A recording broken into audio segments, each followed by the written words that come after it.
what are some of the other places? Hudson.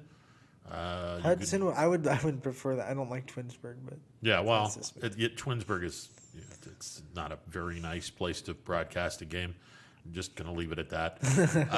There's a couple of other places that in the northeastern Ohio Right, area that I think. Hudson would be a great spot, I think. Yeah, Hudson would be fantastic. And And you don't again, have to look for high capacity crowds because you can't have high capacity. exactly, So the size of exactly. the place doesn't really matter. It's all about the conditions. And honestly, I think that's where, depending on if we have a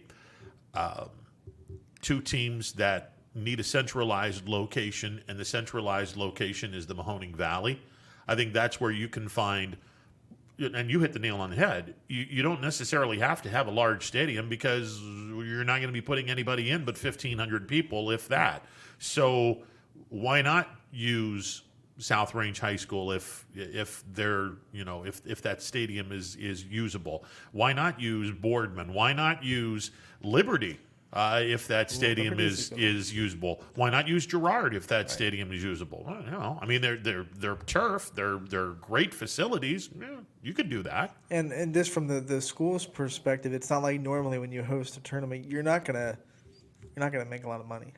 Well, no, this year. not with 1,500 people in the stadium. You're taking a hit if you decide to host a playoff game, and I think that's why it's a little bit harder to find neutral sites because a lot of these schools are probably thinking, why am I going through all that and having people run the stuff and everything like that when we're going to lose money on this game anyway? So I think a lot of schools probably around the state of Ohio are wondering why they need to host a regional in this kind of state of the world.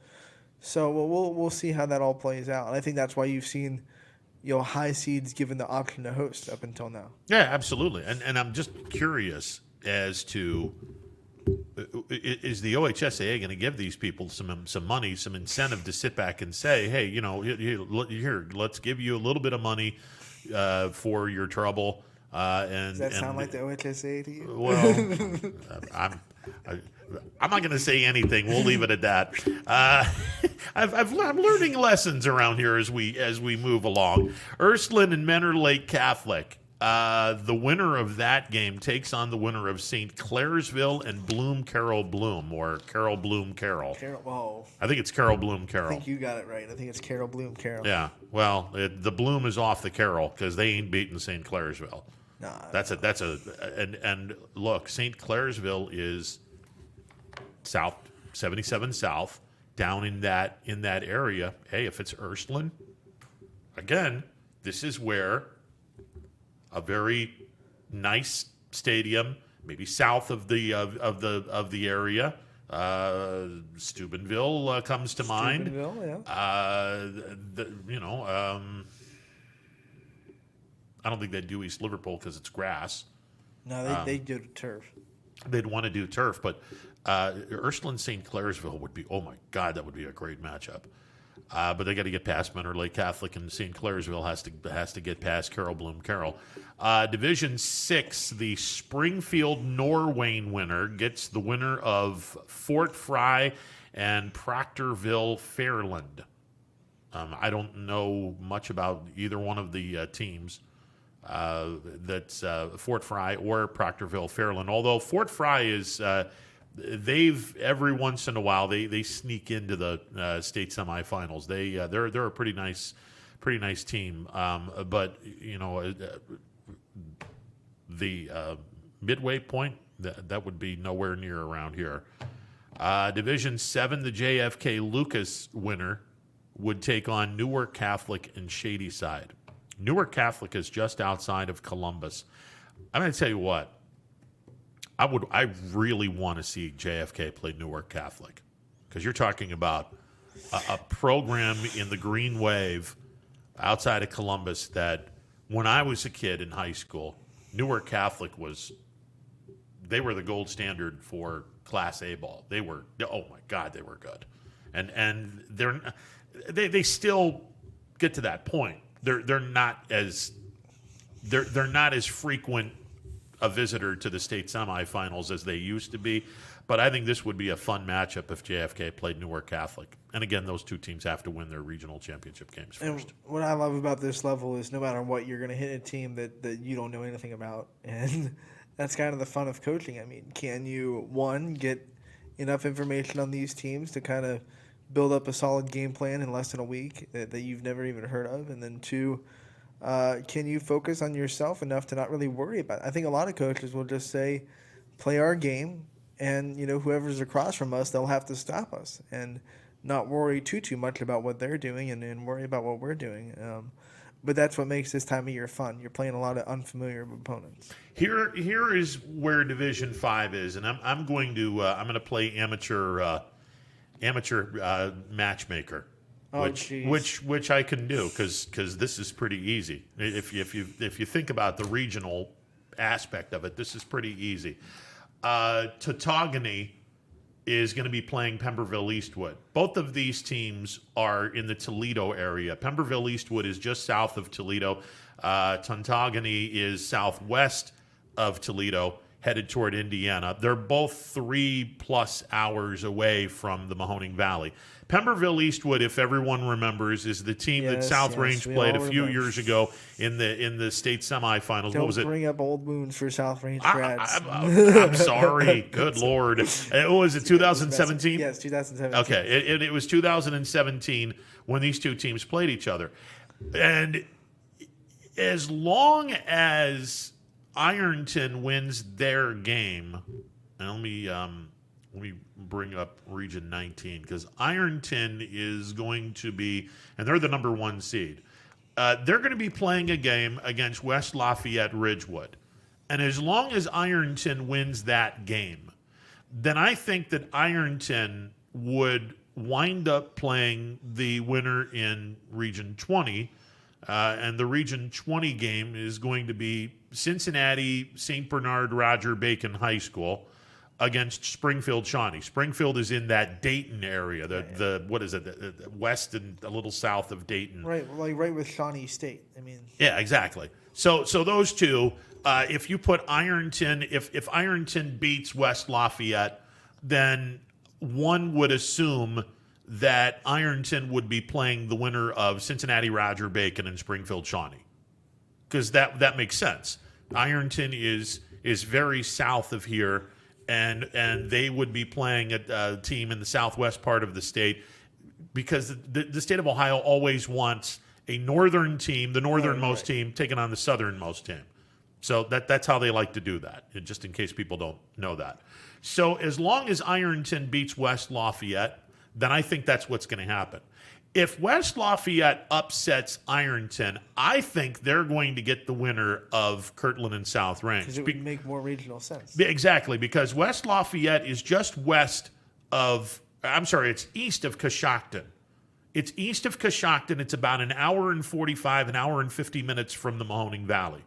And you can honestly put this game in New Philadelphia. You could put this game in Cambridge. You could put this game in Dover. You can put this. You can put this game down in that area where it's a perfect neutral setup for South Range or Kirtland. Hopefully South Range, and you have that perfect setup.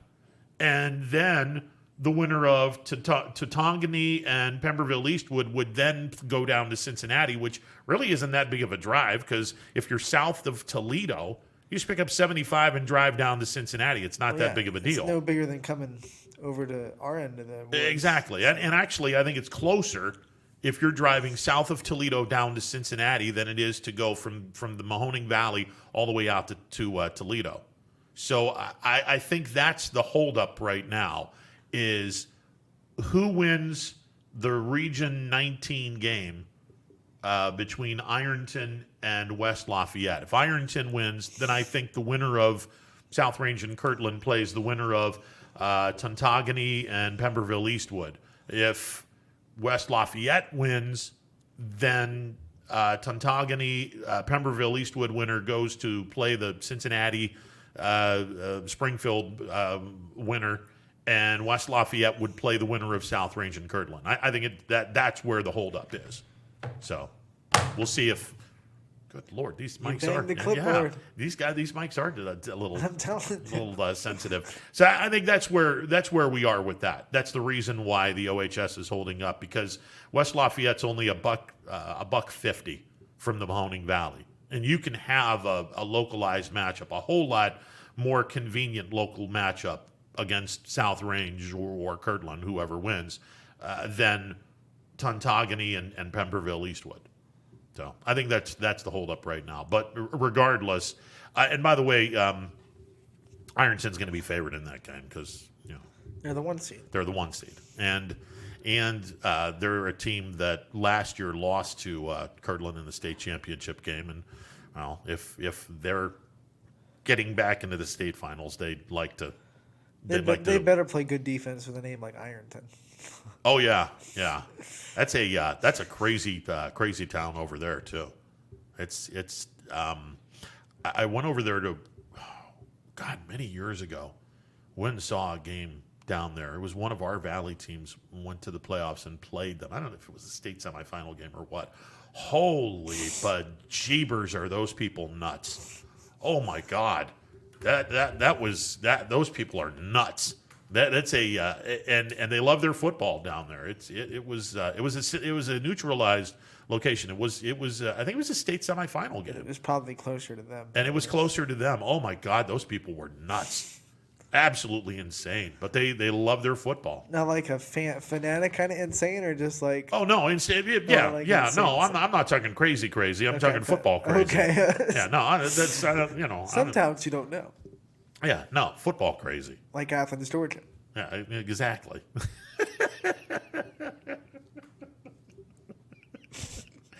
330-886-0813. All right, we get good Lord, we get a interesting show. Brian Driscoll will be calling in, and we're going to ask Anthony to pronounce Clemson's backup quarterback name before we get Brian on. We'll see if we can if we can get a correct answer. Brian Tolnar from Mill Creek will be calling in at 1:00. Indian summer, first day of Indians. Actually, yesterday was the first day of Indian summer, and it got a little warm toward the end of the day. From now to Monday, we're supposed to have really good weather. How is that going to affect the good folks at Mill Creek? We'll talk with Brian Tolnar about it. Go up because everyone's trying to get that last gas. Oh, absolutely. Of golf. Absolutely. I'm gonna even see Saturday if I can get the old man to play golf with me. That would be nice. Try to get him on the golf course, preferably Mill Creek, of course. Make sure you take your pamphlet. Yeah, well, I'm starting to build a pamphlet with all the stuff that I've been, and I got to get it in order first. Okay, tea.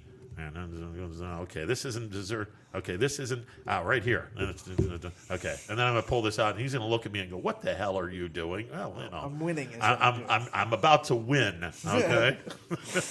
So sit down, old man. Yeah, sit down. John Vargo will be calling in at 2:00, and we're going to talk soccer, volleyball, and of course we'll be talking about the regional finals, as we are down to 5 teams. And we get to talk to Vargo about the unbelievable fact that Kirtland and South Range are going to meet in 3 regional playoff games. One a semifinal, 2 a final. I mean, this is it's unprecedented, and it kind of reminded me of the old studio wrestling days. Two out of 3 falls to determine who wins the whatever title they have, alphabet soup title. So we will talk with John Vargo about that at 2:00. So Wednesday edition of Running Point. Anthony's here. I'm here. The Running Point broadcast sponsored in part by Greenwood Chevrolet on Mahoning Avenue in Austintown. We will take a timeout on the other end. We're going to hear from Brian Driscoll, and we're also going to see if Anthony knows his backup quarterbacks. That's all coming up in a bit. Stick around. It's a Wednesday edition of Running Point on ysnlive.com. 21 News. Let's get right to our top story tonight. More experienced reporters. A new Wilmington restaurant. GM Lordstown. Telling more local stories. We'll look at Baby boy is recovering from a broken. Around our valley. Community in Niles. We are here in Youngstown, right up. Because you expect. Important for everyone. No place like home. More local news. In Mercer County Before Court. they become life-threatening. 21 News is our Valley's #1 local news. Welcome home to a home made homier with Baird Brothers Fine Hardwoods. Inspiration starts at BairdBrothers.com and is turned into reality when high-quality hardwoods are delivered right to your home. Baird Brothers has the latest design trends, shiplap and skinny lap interior siding, antique oak rustic flooring, and, well, you'll find them all at BairdBrothers.com. Ordered easily, delivered conveniently, enjoyed comfortably. BairdBrothers.com. Attention football fans, order Coca's Pizza tailgate package for only $54.99. You'll receive 24 slices of our delicious cheese pizza, 20 jumbo wings, and 2 of our famous foot-long pepperoni rolls. Coca's Pizza, we serve it hot. Hi, this is Tommy Clem, owner of WRS Insurance Solutions. WRS Insurance Solutions is a local independent agency that specializes in life, Medicare, long-term care, and disability products. Call us at 330-953-3722 or visit us at wrsinsurancesolutions.com to learn more. Good luck to all the student athletes in the Valley. Your Armstrong services are more important than ever. There are more and more connected devices in the home these days. To get the most out of your experience, you need a network that is always getting better. You deserve superior performance, and that's what Armstrong offers every day. Whether you're working from home, enjoying your favorite content together, or simply catching up while apart, count on Armstrong to keep you connected to what matters most.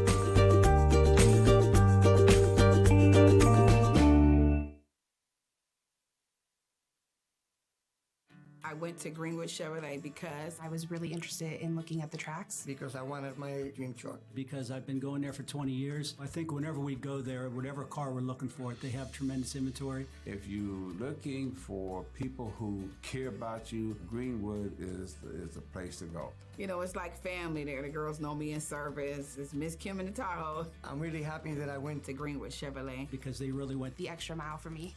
Now we're going the extra mile for you, only at Greenwood Chevrolet. For heating, cooling, and indoor air quality, the Mahoning Valley trusts MP Vivo Heating and Air Conditioning, offering worry-free repair, service, and installation. Call MP Vivo today for a free estimate. MP Vivo Heating and Air Conditioning. We're your energy-efficient experts. Welcome back to a Wednesday edition of Running Points on YSNLive.com. Before we bring in Brian Driscoll from IrishBreakdown.com to break down the Notre Dame-Clemson game, we have posed a challenge to one Anthony Hartwig.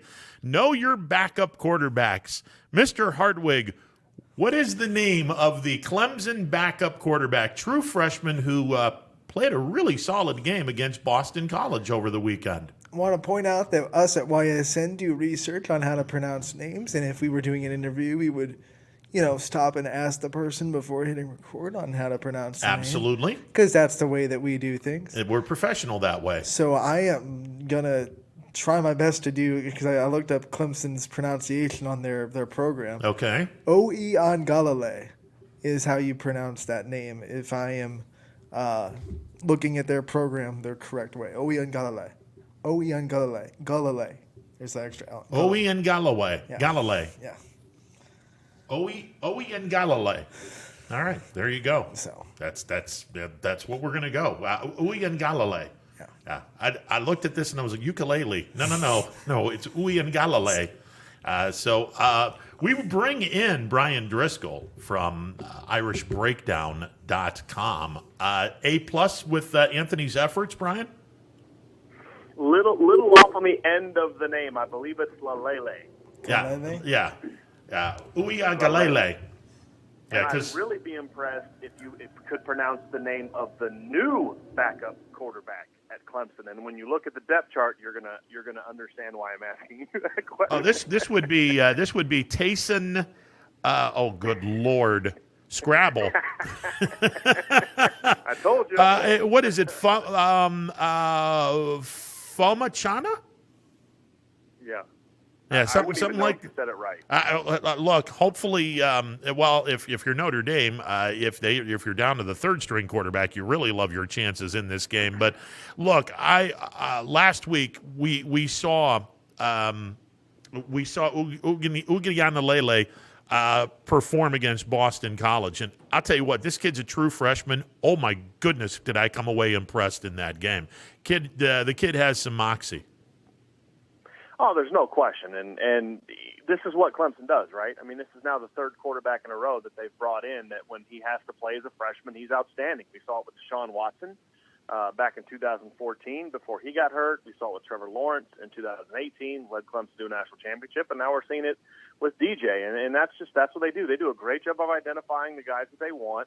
The first two came from Georgia. DJ came from California, and that's what Clemson has done. When you win, you can go anywhere in the country to get the best players that you want that fit who you are, and he's certainly a talented young player. Now, we'll see how he does in this game because, it's a different mindset, getting ready to play that BC game when you really don't find out till the middle of the week that you're the guy. Now you've got a whole week to prepare for going on the road to play the number 4 team in the country that plays defense a whole lot better than Boston College.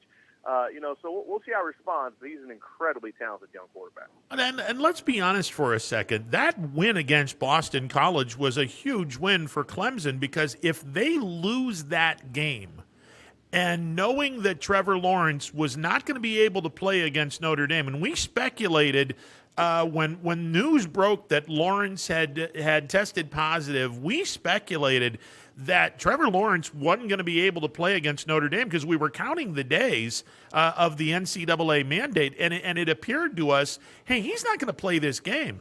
So that victory against Boston College turns out to be a huge win because if they lose to Notre Dame, now you're looking at a 2-loss Clemson team, and I don't think that there's a guarantee a 2-loss Clemson team is playing in the ACC championship game.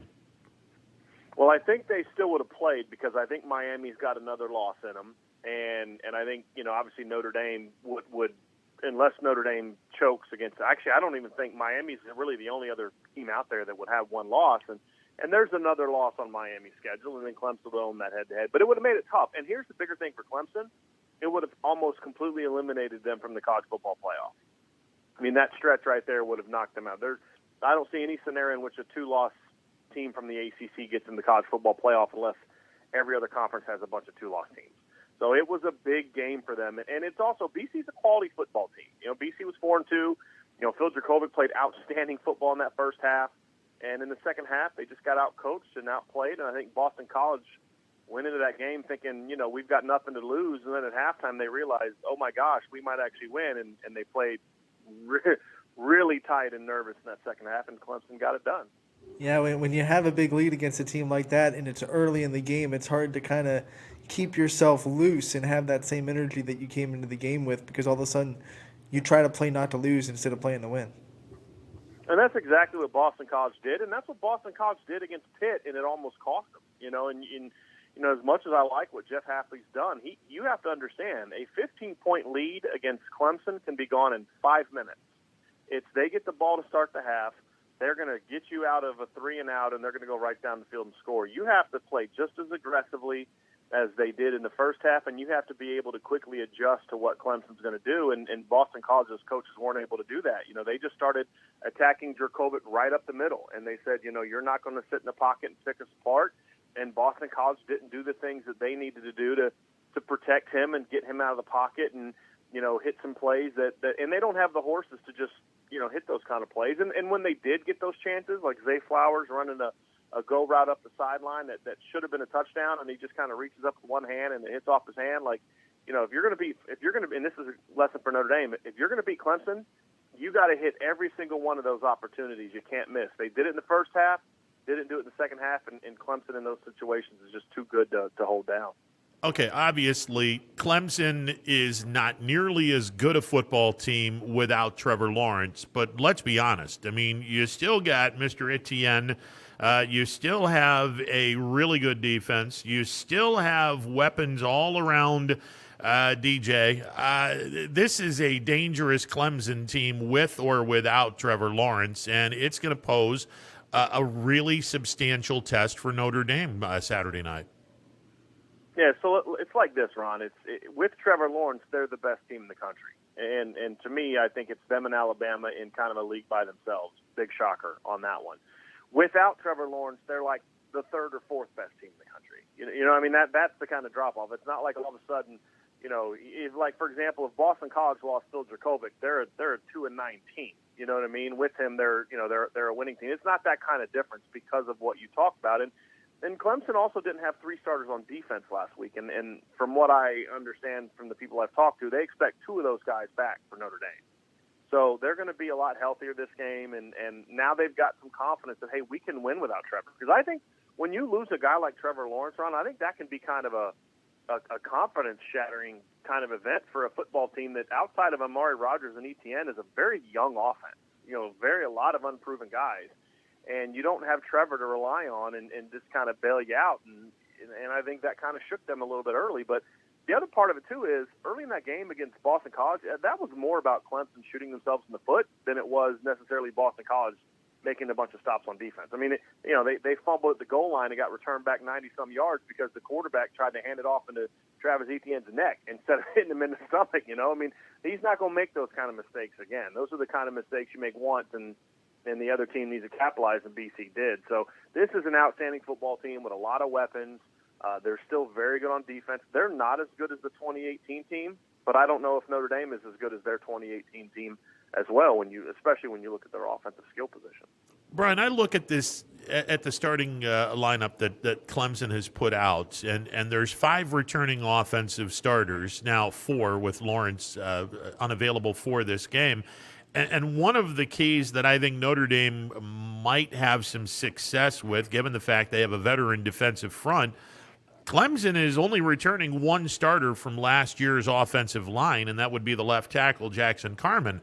Is there an avenue for Notre Dame to possibly exploit Clemson up front defensively? No, absolutely. And I mean, if you look at Travis Etienne, he's a heck of a player, and he's doing a great job this year from a total offense standpoint.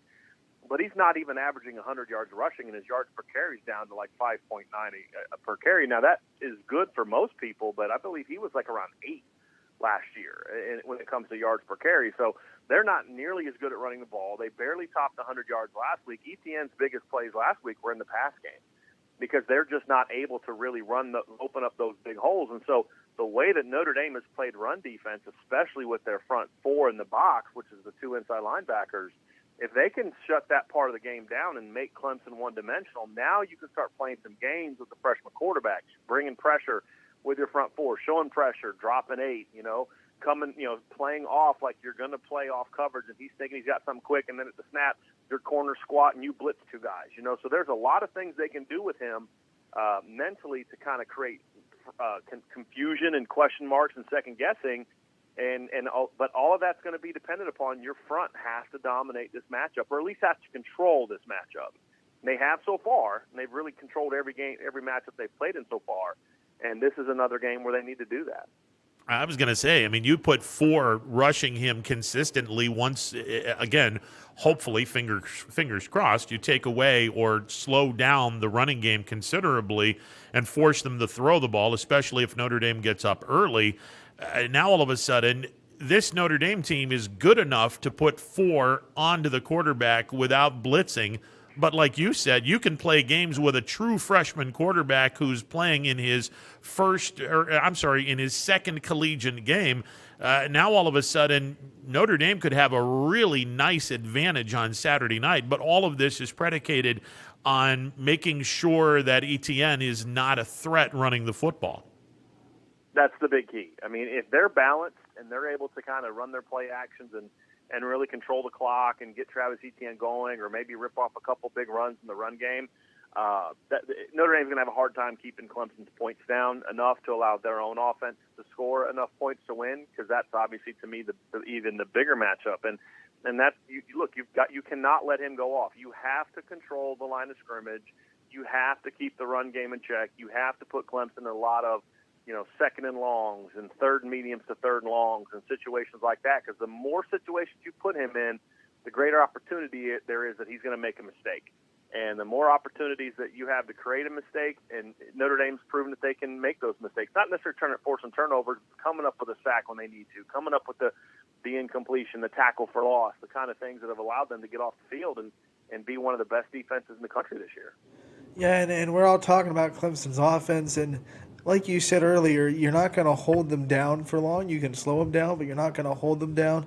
So that being said, Notre Dame's going to have to make some moves against this Clemson defense, which Brent Venables, I think he's one of the best defensive coordinators in the country, and that defense is legit. So what kind of things can Notre Dame do to try to make some noise on offense? That way they're taking a little bit of pressure off that defense for them. Well, I think the big thing is you have to, early on in the game, you have to be able to establish some sort of running game, and you have to be able to hit some shots. And I think that, what we saw last week against BC is this is a very vulnerable Clemson secondary. This is a game where if you are not building your pass game around Tommy Tremble and Michael Mayer, you're not really great at this whole coaching thing. If you're not taking advantage of their aggressiveness, because there's two ways you can go about it, right? Clemson's going to blitz a lot. So do you max protect and keep Tommy Tremble and Kyron Williams in the block, or do you say we're going to use your aggressiveness against you, and we're going to take some opportunities? In 2015, Notre Dame early tried to pass protect. They tried to hit those shots, and they couldn't do it. Second half, they said, well, okay, how about we run C.J. Prosise on a wheel route when they blitz? And guess what happened? 56-yard touchdown. You guys remember that in the rain. So, they started hitting the second half. They started hitting those quick crossing routes right behind the blitzers. And Chris Brown catches and runs for 30-some yards. Will Fuller catches one, runs for 30-some yards. Those are the kind of plays that you're going to need to have to take advantage of that aggressiveness. But if you're a one-dimensional team, the same thing is true for Notre Dame that's true for Clemson. If you can't establish your running game at all, and you can't get some efficiency going on first down with your pass game, and it becomes a game where you're in a lot of second and longs and third and longs against this defense, you're not going to have a lot of success. And so that's why it really is important to get the run game going early, get the tight ends going early, because if Clemson has to focus on the box and then the tight ends, that's going to leave them in a lot more one-on-one opportunities with a guy like a Javon McKinley, and I think that's where he might be able to have some success if he's the good version of Javon McKinley, and we never are really sure which version of Javon McKinley is going to show up from a week-to-week basis. Brian Driscoll joining us. You can catch out his work at irishbreakdown.com. Brian, to me, the marquee matchup is the very talented offensive line from Notre Dame going up against the very talented Clemson defensive line. I think this is the marquee matchup within the game that everyone should be looking at. And Notre Dame's success is going to be how good are your guys up front against this very good Clemson front four?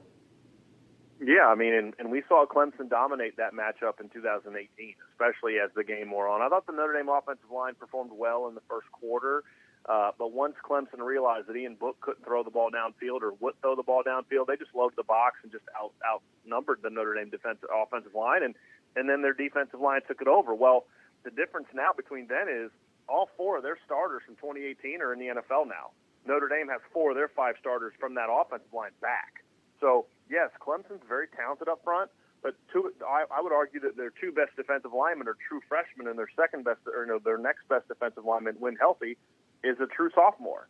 And so you need that experience. You need to be able to use that experience to your advantage, and I think those are areas, again, where a big part of this is coaching. How do you take advantage of a freshman? Do you screen them? Do you reverse them? I mean, what are the things you can do to take advantage of their combination of youth and aggressiveness against them? And if Tommy Rees is able to figure that out, along with Lance, it's not just on Tommy Rees, it's on Lance Taylor, it's on John McNulty, it's on Jeff Quinn, it's on Brian Kelly. If those guys can figure out ways to take advantage of Clemson's aggressiveness, we'll have a chance, because every team that's ever had success against Clemson is a team that did not play afraid of Clemson. They said, we know you're good, we know you're talented, we know you're aggressive. We're going to try to take advantage of that aggressiveness. And if Notre Dame does that, I think they'll be able to create enough big plays to stay in this game and possibly have a chance to win it late. You brought up the $1 million question, and obviously this was a question that was not answered in the right way in the 2018 national semifinals when Notre Dame lost to Clemson. Ian Book was just simply did not want to throw the ball down the field, even though there were guys that he could have gotten the ball to, but he just was unable to pull the trigger for whatever reason. The $1 million question going into this week: will Ian Book learn from 2 years ago and throw the ball down the field if need be? If I had an answer to that question, I tell you what, I would be a very wealthy man. Here's my thing, Ron. Ian Book does not have any physical limitations when it comes to being able to physically make the plays against Clemson. He's athletic enough. He has a good enough arm. He's shown the ability in other games to make the throws he needs to make in this game to beat Clemson. The problem that Ian Book has always had is mentally. And if he just looks at his last two games and says, you know what, I had a great completion percentage against Georgia Tech, almost 70%, and our offense was terrible against a bad defense. Week before that, I had a pretty low completion percentage, some things I like to clean up. But you know what?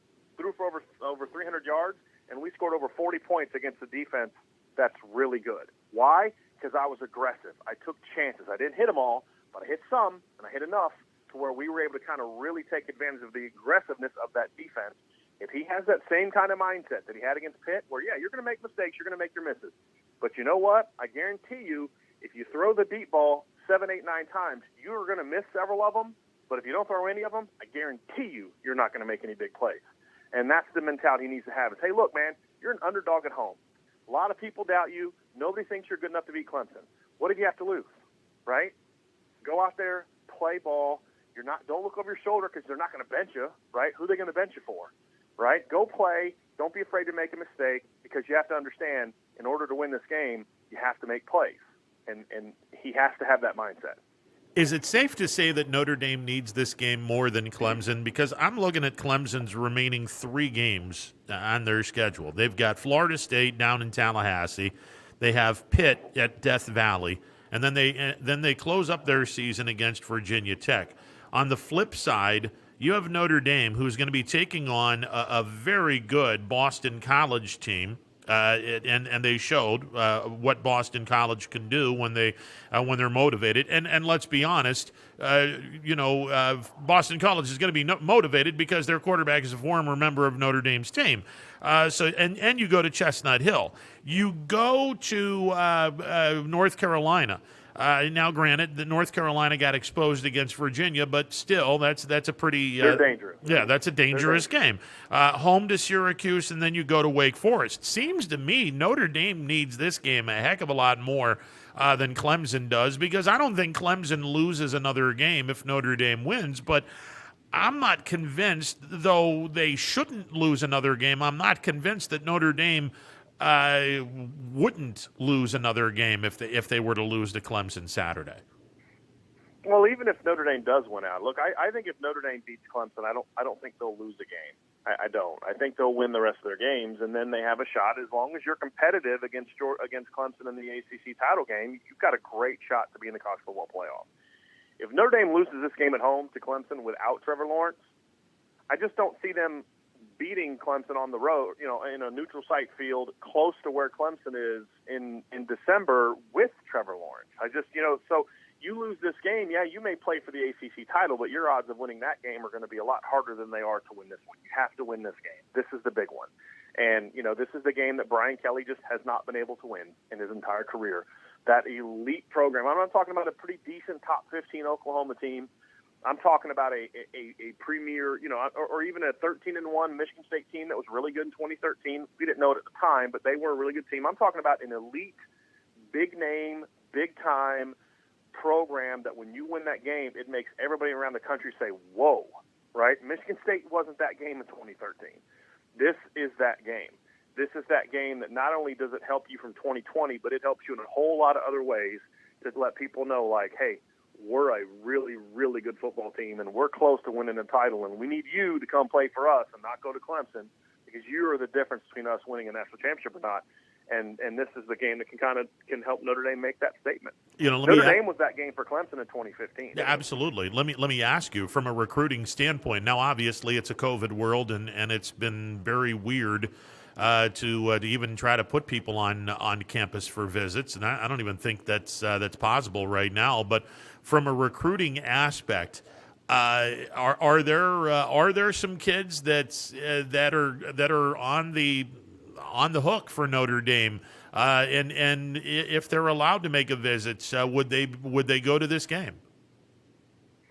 Yeah, I think that there would be a lot of recruits at this game if Notre Dame was allowed to have kids at this game. And there aren't a ton of kids on the hook right now for 2021, but there is a defensive lineman that's committed to Oklahoma that Notre Dame is trying to get a push with, and it's it's an uphill battle, but they're working. And this is the kind of game that can kind of say, hey, look, man, you can go to Oklahoma and play on a bad defense and not really be competitive in those big games, or you can come here and be part of a great defense and be a team that can win a championship. And this is the kind of game that can help you make that statement and, help you finish with a kid like that. But it's also more about the 2022 class.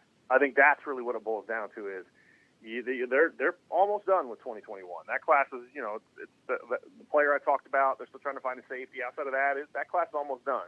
This game could have a big impact on that one or two recruits in 2021, but it could have a huge impact in 2022. And that's going to be a little bit more of a normal year, hopefully, that we all, get our sanity back at some point in time. And it's a little bit more of a normal year in 2022, but I think that's where Notre Dame could have a big impact with a game like this. As long as they're competitive when they have a rematch. That's the big thing, is if you win this game without Trevor Lawrence and then you lose by 30 when you get a rematch in a month, then it's going to take some of the, the shine off of this one.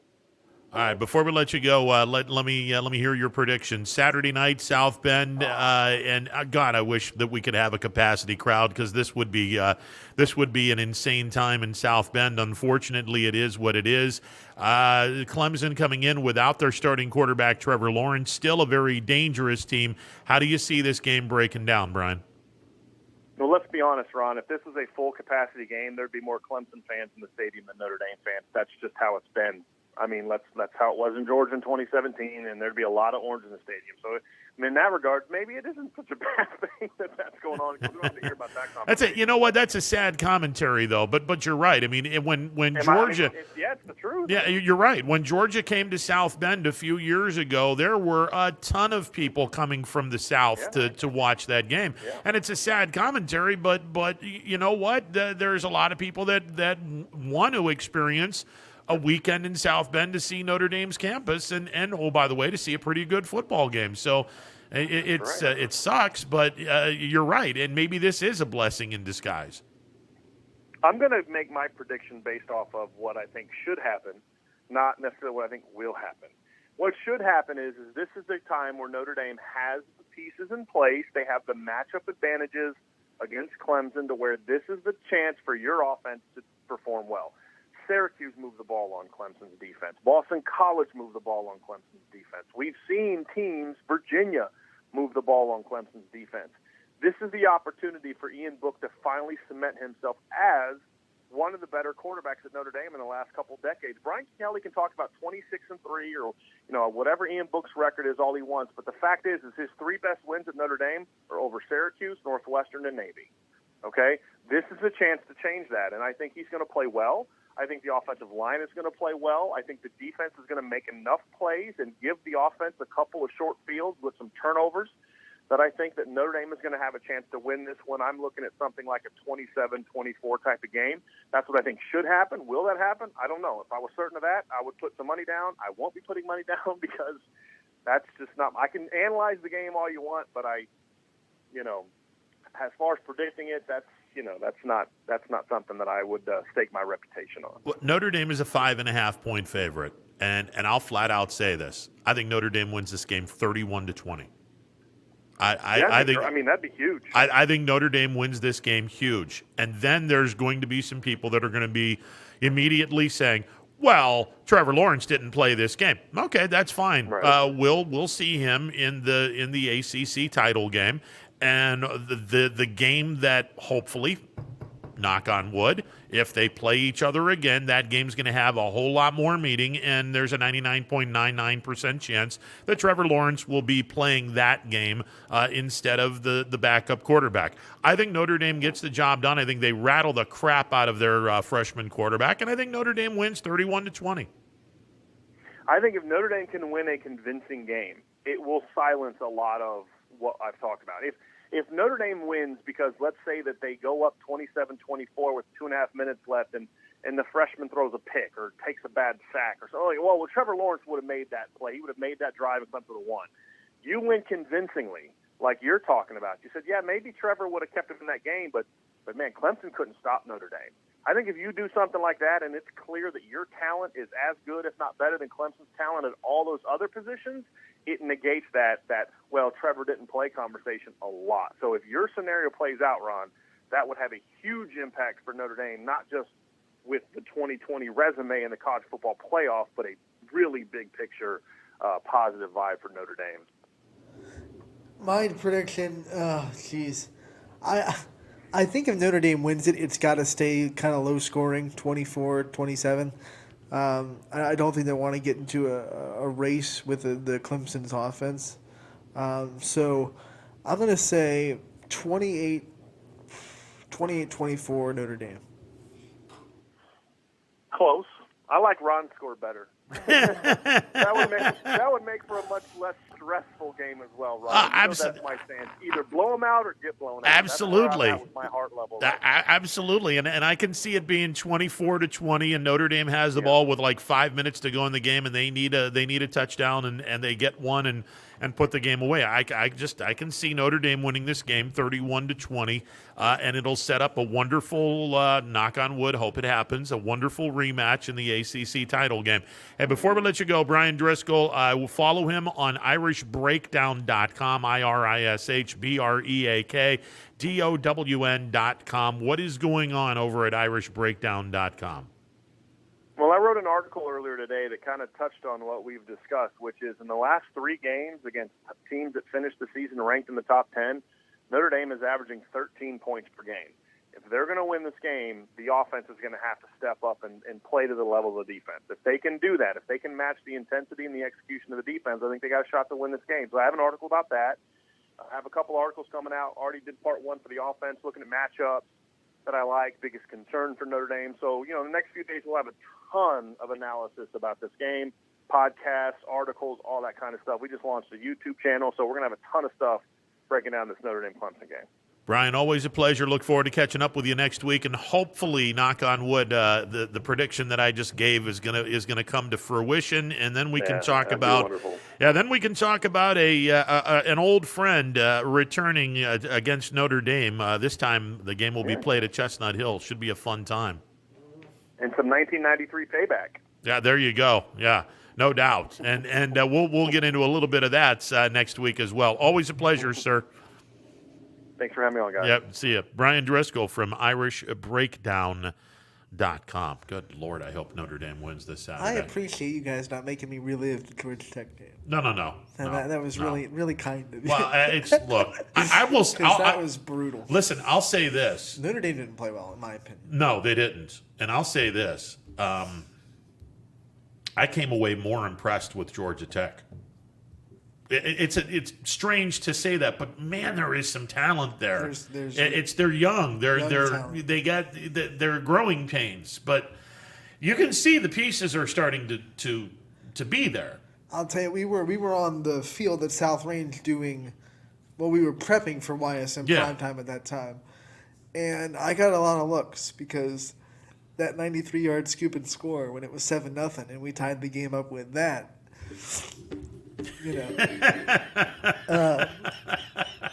That was big, and you know what? I mean, that our defensive coordinator really puts in that whole, wrap the ball carrier up and then punch the ball out kind of routine. So we've done that to a couple of people where we hold them up and then someone else comes in and smacks the ball out. Pop the thing out. So, absolutely. No, look, I think there's a lot of talent over there. There is. It's a true freshman quarterback, true freshman running back. So they'll get there. Yeah, they'll definitely get there. I like the black uniforms. They looked sharp. To good Georgia Tech. Yeah, they looked sharp. They looked sharp. And that stadium in Atlanta, Bobby Dodd. It's right on the campus. It's a nice stadium. It's the oldest stadium in Division I football. Yeah, there's character in that stadium. It's a nice place. I love old stadiums. Mm-hmm.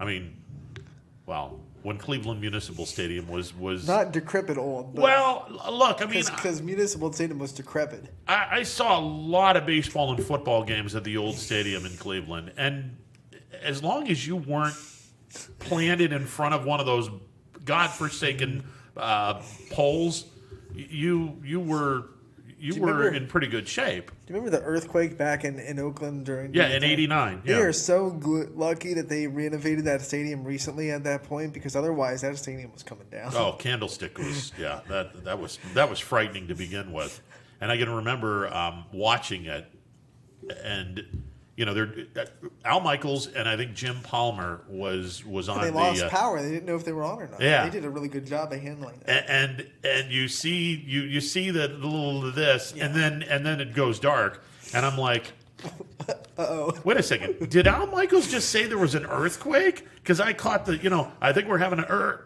and that was it. And I'm like, holy crap, I think these guys are having an earthquake. And then like 10 minutes later, he comes back on, or 20 minutes later, because they put Roseanne on, because it was on ABC at the time. They put Roseanne on, and I'm like, okay, something really serious has gone on. And that's when Al Michaels turned into not only a sportscaster, he turned into the news guy, because back then, and he did it all not really knowing if he was on or not, which I thought was really cool. Yeah.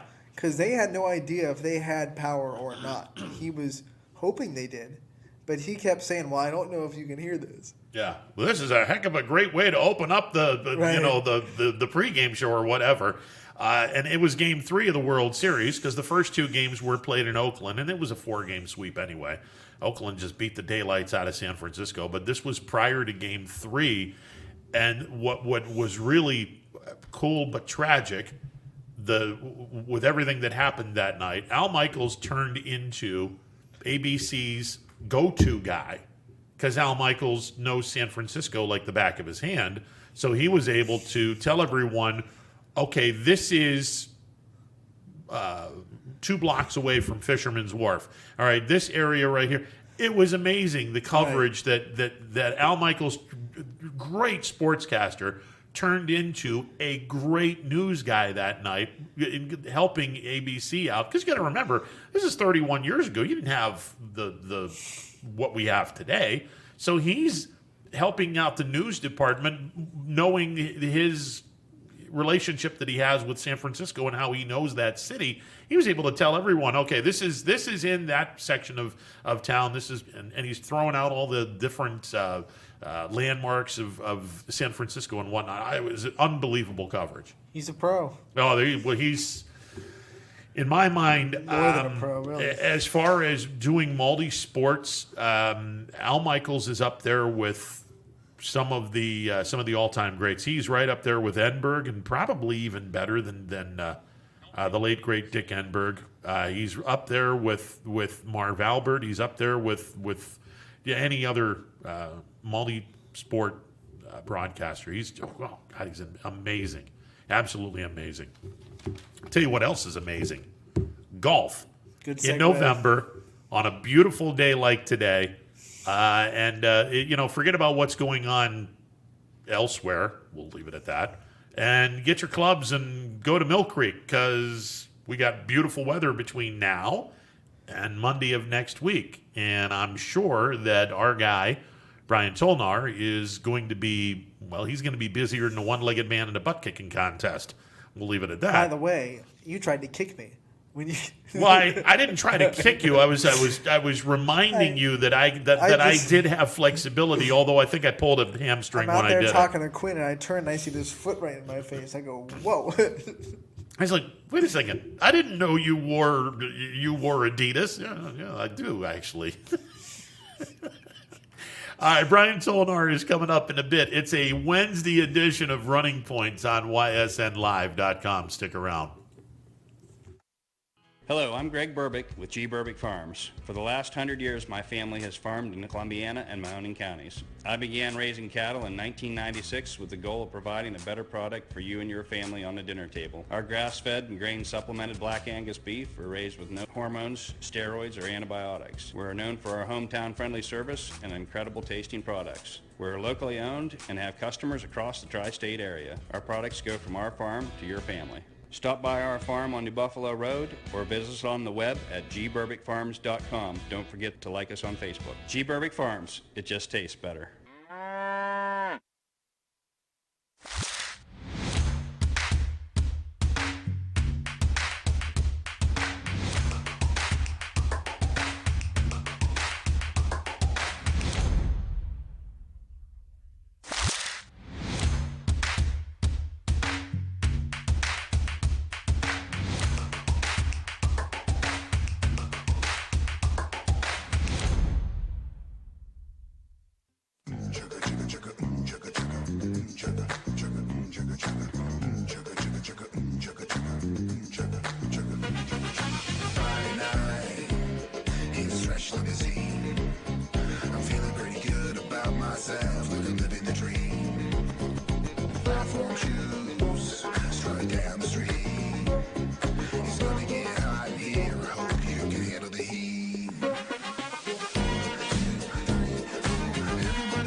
Jim Myers with Myers Family Insurance, your local Medicare and retirement resource. We're excited to have sports back. Whether you're on the field or cheering from the stands, sports unifies communities and brings hope for the future. We're all one team working together. At Myers Family Insurance, we know the importance of a great team. Our team continues to grow to help you with your Medicare and retirement needs. The annual election period is October 15th through December 7th. Now's the time to make sure your plan continues to meet your needs for the upcoming year. Call today. WRS Wealth Advisors, the area's premier wealth and retirement specialists. Located on South Avenue in Boardman. Welcome back to a Wednesday edition of Running Points on YSNLive.com. What a gorgeous, gorgeous day as we are, second day of Indian summer. And the golf course is packed, I can guarantee you that. But let's get the official word from our guy over at Mill Creek, Brian Tolnar, as he joins us on the MP Vivo Heating and Air Conditioning Hotline. Brian, I got to imagine you're busier than a one-legged man in a butt-kicking contest. We are definitely rocking and rolling. We've got, I think just about everybody in Boardman and the surrounding areas here today. We've got 2 times, the phone's ringing off the charts for the weekend. It's a good sign, and it's nice to be able to say that November, pretty much for me is a bonus month. So if we can do whatever we can in the month of November, it actually helps pad and run up the score a little bit. So it's exciting. I think the weather, the 10 or 15-day outlook looks pretty good, although we will dip in here and there. We've got some cart covers for the carts that just came in today, so we'll have 22 of those geared up for when it gets really, really cold. So we're trying to take advantage of the nice weather, throwing those on today when you don't have to be freezing to get those prepared and ready. But we're ready for the weekend, and I think we're going to have a big Friday, Saturday, and Sunday. And then, hopefully we'll be able to continue that in the following week. But it's been, from a weather standpoint, it's been fabulous. The rain that came through here knocked down probably about 90 to 95% of the leaves. So, our guys have done a pretty good job of cleaning those up, so there's not much left.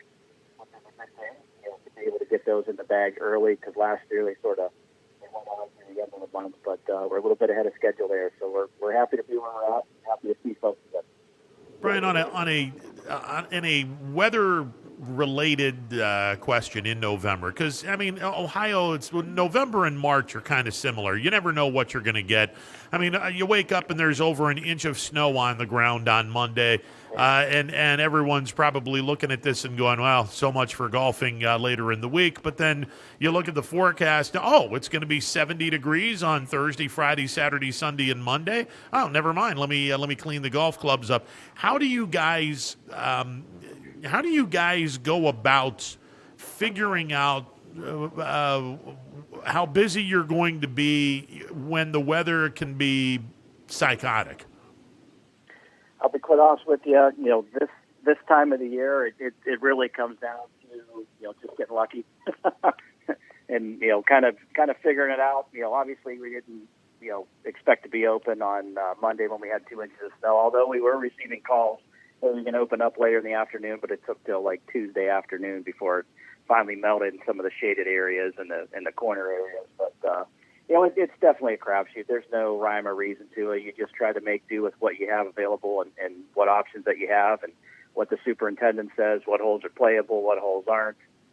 Is it cart path only? Is it off the cart path? And then, you basically go from there trying to gear towards, like this weekend's a prime example. We started out in a week, you weren't thinking pretty much anything when you woke up, with 2 inches of snow on the ground Monday.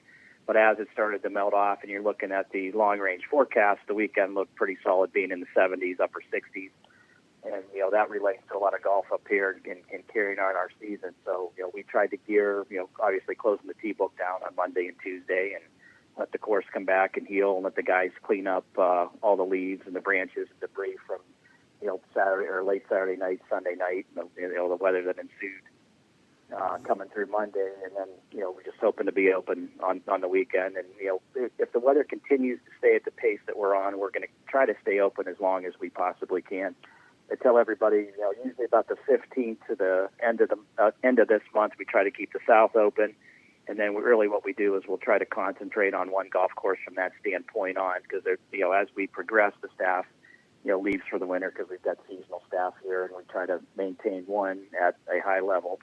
So normally what will happen around the 15th or 30th of November, we'll shut down the south, and we'll jump everything, from open play on the north. And then if we have to open the south, we can.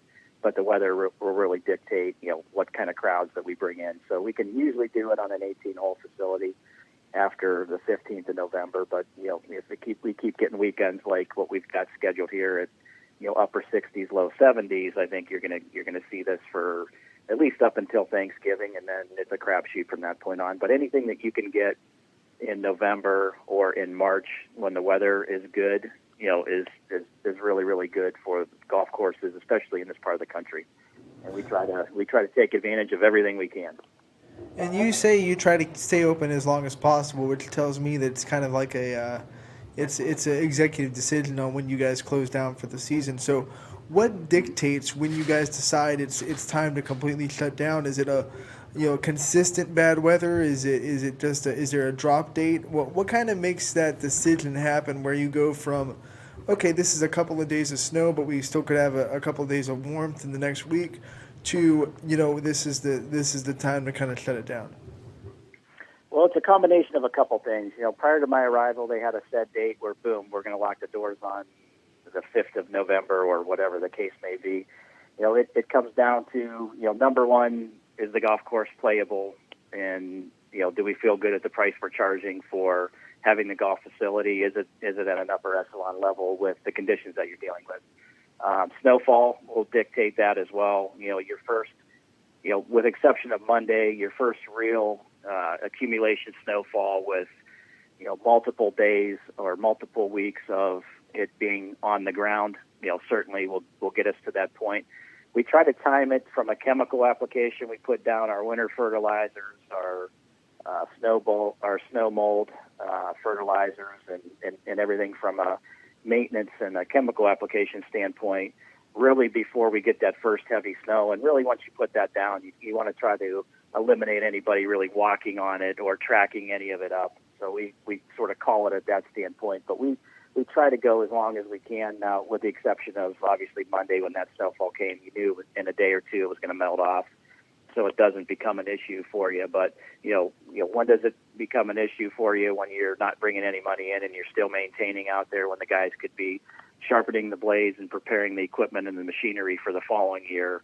That comes into it too. So it's a collaborative effort between myself, our superintendent, and the maintenance staff on timing of what we gauge the weather to be and where they are in the process of winterizing the golf course, putting the chemicals down on the tees and the fairways and the greens, a lot of things to protect it for the spring. And, the more and more that you can protect it for the long winter, the better it's going to be coming out of spring, because the quality of the grass is a lot better. And, people laugh, when we talk about snowfall. Superintendent really likes snowfall because it's like insulation for the golf course. What we try to avoid is, the ice. If you can eliminate the ice getting down there, a nice layer of snow really protects the green and protects the turf grass. But when you get that ice and the freezing and, the greens are iced up, that's where you get to damaging diseases that come in and cause you havoc for the early spring. So we do our due diligence on making sure that the ready, and then when it's time to get put away, it has to be put away, because we don't want anybody really walking and inhibiting anything that we put down on the ground, or moving it by walking and it's sticking to the bottom of their shoes. So there's a lot that goes into it for sure. Brian, I got to assume then that when you shut down one of the 18-hole courses, are you guys winterizing it from that point, knowing that 18-hole course is shut down? We can winterize this while patrons are still golfing on the other 18-hole course. We'll winterize this one, and then when it's time to shut down, we can then winterize the second 18-hole course. To an effect, you can do that a little bit, but from the chemical standpoint, you've got to wait till a day or two before you're going to get that heavy snowfall that's going to stay on the ground and stick long term. But I mean, to winterize it in pulling the tee markers, the benches, this year we didn't have ball washers down, but your ball washers, trash cans, bringing in the flags and cups, stuff like that. We'll get it ready, and we'll, clear all the leaves, all the branches, and all the debris, and make sure that everything is cut one final time. But, from a chemical standpoint, you can run it up till you put the chemicals down, and we try to really eliminate anybody, walking on those to where they could do you some harm, long term. So, it comes down to really snowfall. And if it's, the 15th of November, we get 6 inches of snow and it's going to stay on the ground for a week or two, then you're pretty much done. And we're going to go out the 13th and 14th of November and put those chemicals on, and then you're done for the year. So it's really indicative on snowfall and accumulation and long-term accumulation. I mean, stuff like we hammered on Monday, you can get through that. But, once it stays down for a week, 2 weeks at a time, then you're pretty much done in the water, and you have to have those chemicals down. Otherwise, it could be costly for you coming out of the spring. All right, here we are, the first weekend coming up in November, first full weekend in November, and the PGA Tour makes a stop in the great city of Houston, Texas. The Vivint Houston Open from the Memorial Park Golf Course in Houston. I'm a little surprised that our local golfer, Jason Kokrak, is not going to be golfing there, although maybe it isn't a surprise, because next week the Masters at Augusta will be taking place in the very weird 2020 COVID world of ours. It is. I mean, he's obviously prepared for his first Masters and having the opportunity to play there, and he's been, out on tour for a number of weeks, heading into the finals of the FedEx Cup and the run in Las Vegas there. So, some of the guys will take the week off, and there are some big names in the field this week that certainly will help it, and they're guys that like to play the week before a major, and then you got the Tiger Woodses of the world who traditionally take the week off. But it's nice to be able to head back to Houston, Texas, and be able to watch an event that historically would be the week before the Masters on the normal time slot on the PGA Tour in April, to be moved to November, both with the Masters. Playing these two events back-to-back, you're going to see a lot of similarities from how the golf course is set up, and the players are really looking for that. If it's a West Coast event or if it's a Northeast event where the grasses are different, then you're going to see a lot of guys would have bailed this week. But having playing two golf courses in consecutive weeks on bent grass and greens that'll be extremely similar, albeit Augusta will be a little bit faster, but the chipping ability around the green will be the same. The short game areas will be the same as what you see the Masters. Really prepare these guys a week ahead of time and give them an idea of, hey, what do I need to work on? Just fine-tuning my game going into that first major, and getting yourself used to hitting out of the lies that you're going to see this week and next week certainly helps everybody as well. So, any time that you can have a similar forum and a similar golf course, I think that it certainly helps. And the Houston Open's event this week at Memorial Park Municipal Course will certainly do that. It's got par fives that are similar to Augusta. They're all reachable by everybody. And I think that to be effective this week, the winner's going to have to play those at 10 to 12 under par. I think you're looking at probably 16, 17, 18 under winning this event this week. Masters, you're looking at probably 12 to 15, 12 to 16 under, somewhere in that range, depending upon how they set the golf course up next week, because they've built some additional tees where they're going to lengthen the golf course a little bit. How much they use of those will remain to be seen. But it'll be very similar from a par 3 standpoint. They've got some great closing holes at Memorial Park. The cutting patterns are similar to what they do at Augusta, which means they cut towards from the green to the tee. So as you're standing on the tee, all the mowers will be cutting towards you.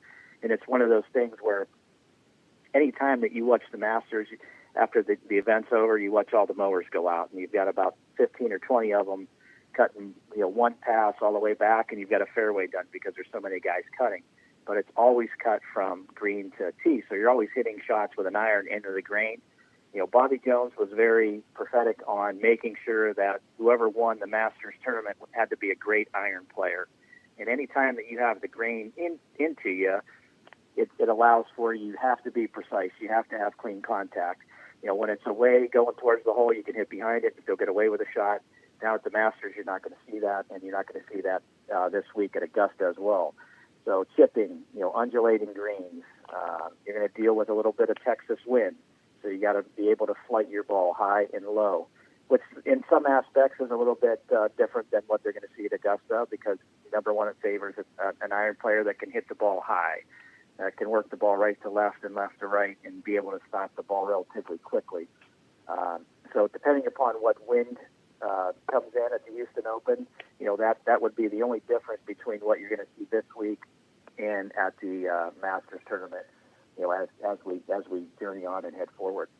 Brian, when you sit back and say the grass is being cut tee to green or green to tee, so if I'm picturing this, the guy on the mower, the tractor, if you will, he is going to be coming toward the tee to cut the grass? Absolutely. You're going to be looking right at him if you're standing on the tee box because he's going to come right towards you. And traditionally at any golf course, you've got a different pattern every day that you go out and cut. That way you get the grass sticking straight up and you've got some good turf health. In this case, doing that for a week would wear a pattern, and it's going to make the grass lay a certain way, which is what they're trying to go. But traditionally, you wouldn't do that on a regular basis. So it would be, if you're cutting it right to left, the next time it'd be left to right, and then you go across, then you go horizontal, vertical. I mean, it mixes up, not only on tees, but on greens and aprons. Greens and aprons, they'll cut in different patterns just because that's the ways that you do it. But fairways, that's the only way they can really trick up,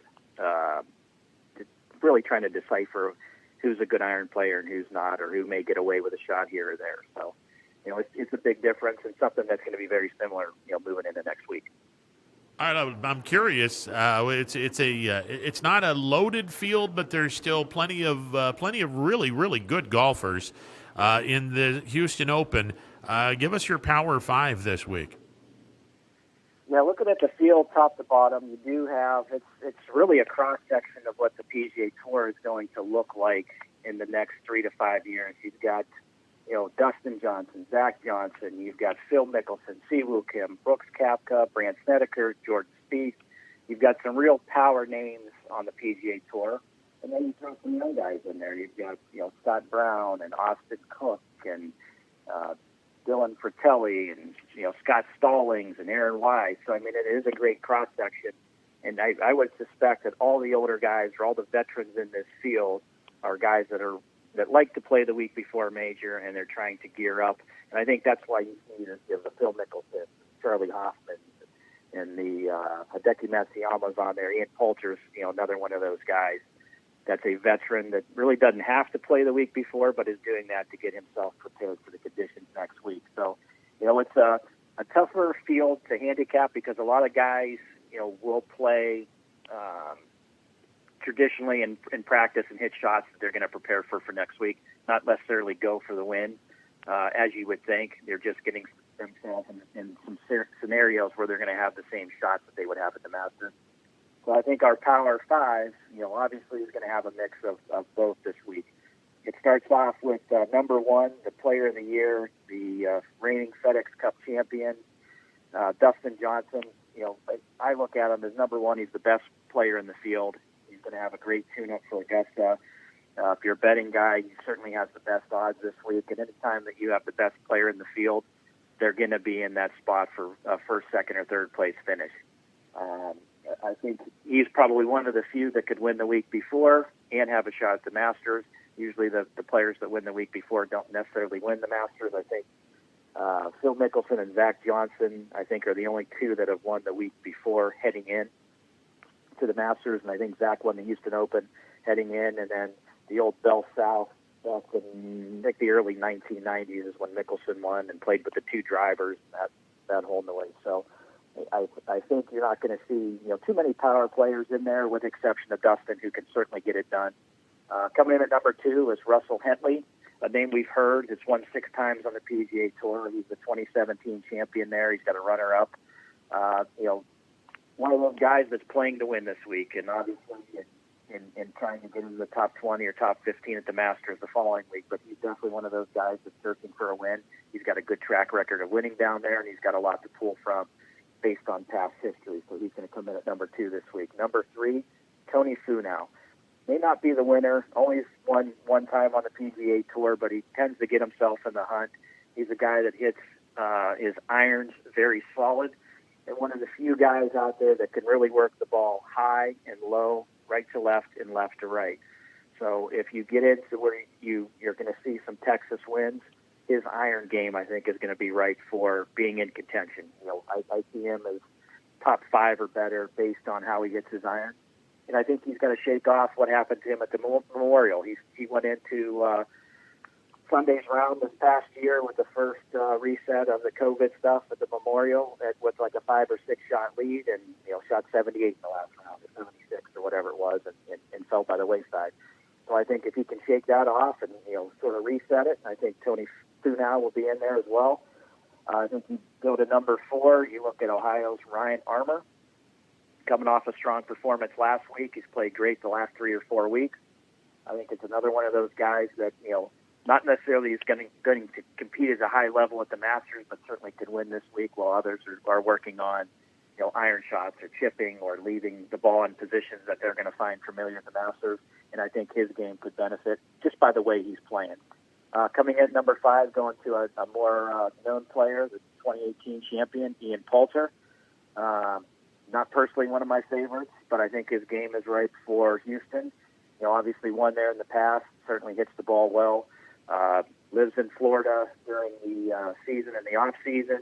Plays in a lot of windy conditions. If the weather kicks up and he does have to have some adverse wind conditions, I think he'll be in the mix.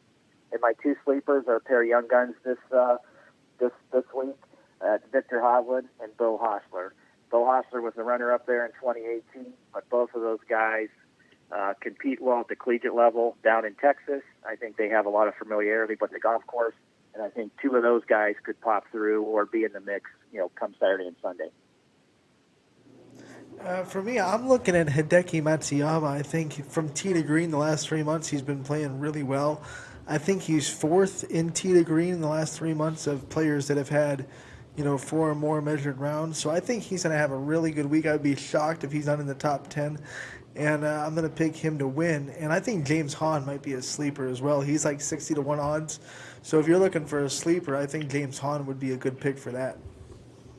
Yeah, James Hahn's been kind of up and down, and if he gets it going, I think he's definitely one of those guys that compete. Hideki hits a lot of fairways and a lot of greens, and that's a great combination heading into Augusta. And I think if he has the wherewithal of hitting a lot of fairways this week, he's going to give himself enough iron opportunities into the greens that he could do some damage. But I think he's going to continue to play well as he has, pretty much all year, and he's going to be a contender. I got Tony Finau winning this thing, and one of the reasons why I'm blown away by this statistic. In his last 9 starts, he has 6 top 15 finishes. That tells me that he's playing some really, really good golf. I'll tell you what, he reminds me a lot of what we saw the last 2 to 3 years with Jason Kokrak. 3 out of 4 rounds, always there, just couldn't get it done on Sunday, or down the stretch on the last 4 or 5 holes with Folger. Not necessarily play bad here or there, but just get outplayed by players. And I think he's another one of those guys that, obviously with one win on the PGA Tour, he's very consistent. He just needs to put it together for 4 rounds. And I think, that's one of the reasons I put him in my top 5. I think this week he certainly has the opportunity to do that, knowing that some of the bigger names are laying low. The Brooks Koepkas, the Jimmy Walkers, and so on down the line. But I think he's a formidable candidate for being in contention this week for sure, based on his past history and just how well he can flight his golf ball, hitting some of the iron shots that are going to be needed down there if the wind kicks up. Hey, Brian, before we let you go and before we get into the greatest thing and most talked about aspect of this show, which, of course, is your tip of the week, I do have to ask the restaurant that is attached to the golf course. How are you guys doing this year, knowing that hey, it's it is a COVID world. You got to wear a mask, and if you're inside, you got to make sure that you're doing some socially distancing stuff and whatnot. How are you guys doing that with the restaurant, and have you guys been able to cope really well with the enormous crowds this year? Fortunately with us, obviously the first couple months they were closed. So, as restaurants couldn't open at that point. Luckily for us, we did have a lot of outdoor seating. We have 2 tents up that we use for overflow. We have our outdoor patio where we set the tables up socially distancing. Indoor, we limited the tables to, I think with the max we can fit in there are like 8 tops, and we had maybe 6. I think there's like 3 or less than 3 in there, and the seating's, somewhat limited. Time will tell what will happen the rest of this month. Obviously, getting colder, and the people not wanting to sit outside. We do have some fire pits outside, so we're trying to accommodate from that standpoint. Just put those in with some bench seating around all sides of those. But it's been very, very good despite the non-existent start, and people have been very, very good about it. Now, obviously coming in the building with a mask on, you probably, out of 200 people a day, you're going to have that 10 or 12 that walk in and forget it, or walk in and don't want to put it on, and that becomes an issue. And you tell folks about that. We're good about sending emails. We've got it posted all over our placards on the golf carts, and we've got signs on every single door. So it's just, the folks that just don't want to abide by what you do, that you got to be, pretty stern with them and say, hey, the only reason we're open is because people are following the social distancing guidelines. So for the most part, we've been, very, very well with that. And, fortunately, we do have outdoor seating, so it's been a bonus with the folks that have stuck around to be able to sit outside. The North Course tent, the South Course tent, we just, took them down a week ago, but we still have our outdoor picnic table seating there, so there's plenty of room to do what you need to do. A lot of folks are tending to get more stuff to go at the turn, which certainly helps. Calling an order and at hole 9, picking it up before you tee off on 10. But, social distancing, I would say 99% of the people here do the right thing to make sure everybody's safe. The staff's wearing them. We've got plexiglass up. It's been, tough at times, and I like everybody. I mean, you go walking into some place and you don't have your mask, and you get up to the door and you're like, oh, I forgot my mask. You got to turn around, get it out of your car, and keep it in there. I've got probably 10 or 12 extras between my wife and my 6-year-old, going to school and going wherever we go. Every once in a while, one of us will forget it, so I make sure I have enough in there. And I think, for the most part, 99% of the people are enjoying that, doing that, and abiding by, whatever they need to. So it certainly helps us, number one, maintain that we can still be open, and number two, maintain that everybody's safe. Still, sterilizing the carts and sanitizing, the walls, the windows, the door handles. I mean, our place couldn't be any cleaner, and our staff, probably getting tired of being redundant and, wiping stuff down every other hour and going from there. But it's one of the things that if you want to be open, this is what you have to do. And like I said, 99.9% of the people do it, but you do get that 1 or 2 that you got to say, hey, can't come in here unless you have this. Now you make you turn around, and they get agitated. But hey, that's part of life. We're here, because we're following the guidelines. We haven't had any dings by the health department. They've been here several times. They've been here on a weekly basis in the core of the summer. Our outings, what we've been able to maintain, are doing box lunch to go, so there's no groups of people, sitting around. So we've done well from that aspect, and with 2 to 4 weeks left, I think we've done and we've managed the situation with what we've had to work with very well as a staff. All right, Ron's got his pen. He's ready to write, and let's add another chapter to the wonderful Brian Tonar tips of the week. I feel like before you go, Brian, I feel like we're going, Dear Diary. This is what Brian had to say today. Thank you. I'm doing Jimmy Fallon's thank you notes. Sometimes I think that way too. All right, if you recall last week we talked about visualization and small targets. We're going to continue that as this is sort of a 2-part series to that. What we call visualization, the pre-shot routine. It's twofold. Number one, the first and most important thing before we go into this is you want to do some of these things while other players are hitting to make sure you maintain a good pace of play.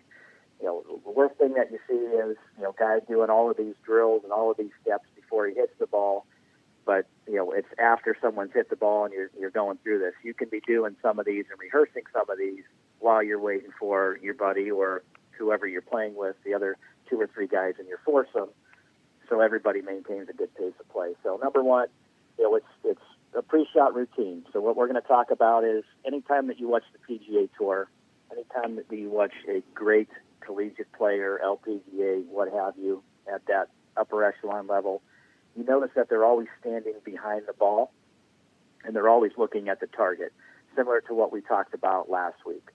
You want to make sure that you visualize the shot that you want to hit while you're standing back there.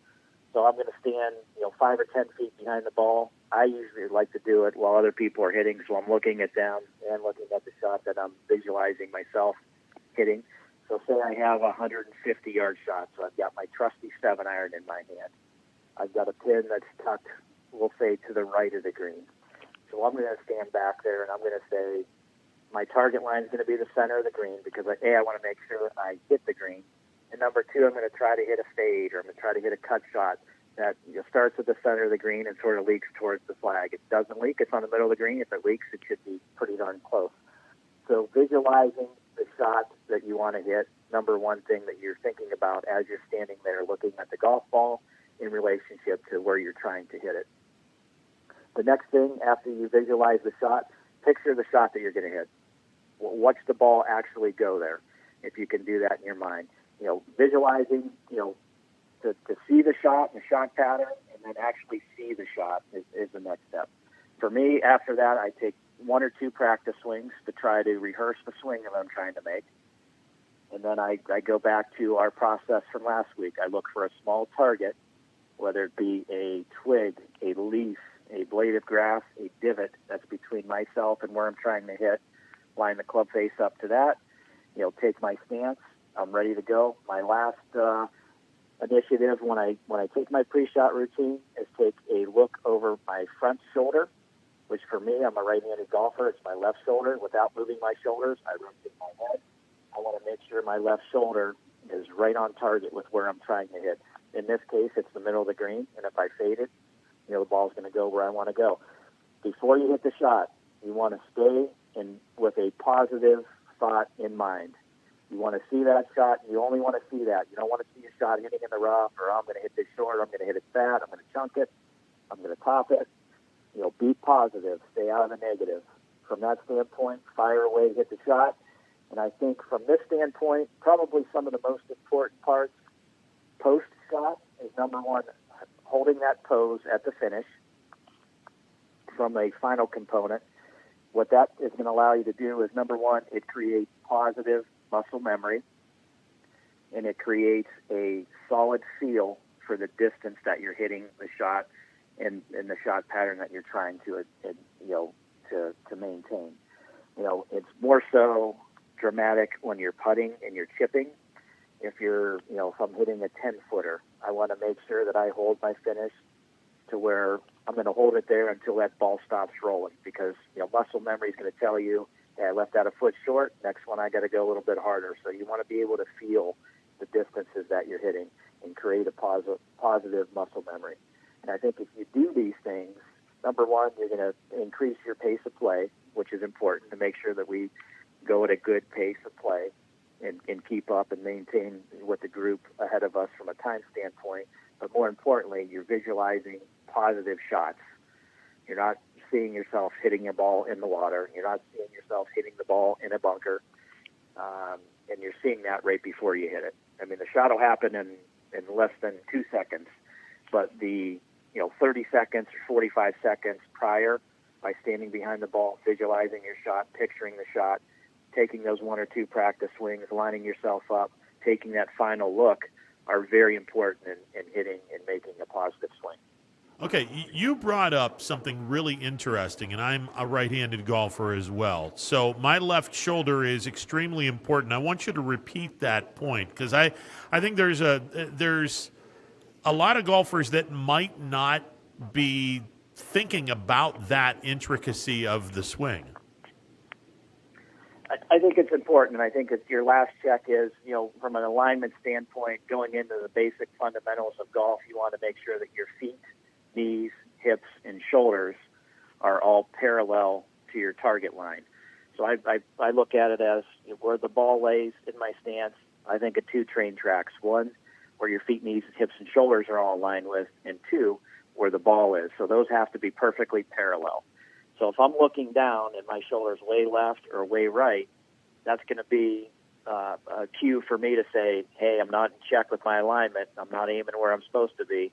And that's your final check, to make sure that your feet, knees, hips, and shoulders, more importantly, your shoulders, 99% of the time where they are is going to be where the rest of your body is.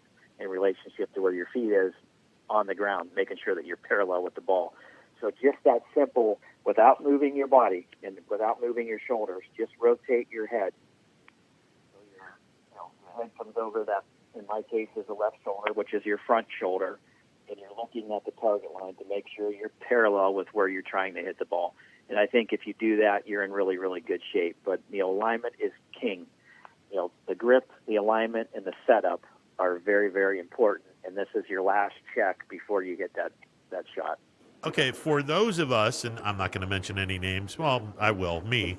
For those that asking for a friend. Yeah. Well, and I'm a veteran at this. I will tend to hit a ball if I'm slicing. I will tend to try to overcompensate for that. So I will go slightly to the left, knowing that if I hit the ball like I normally do, it will somehow, some way go to the center of where I'm trying to shoot.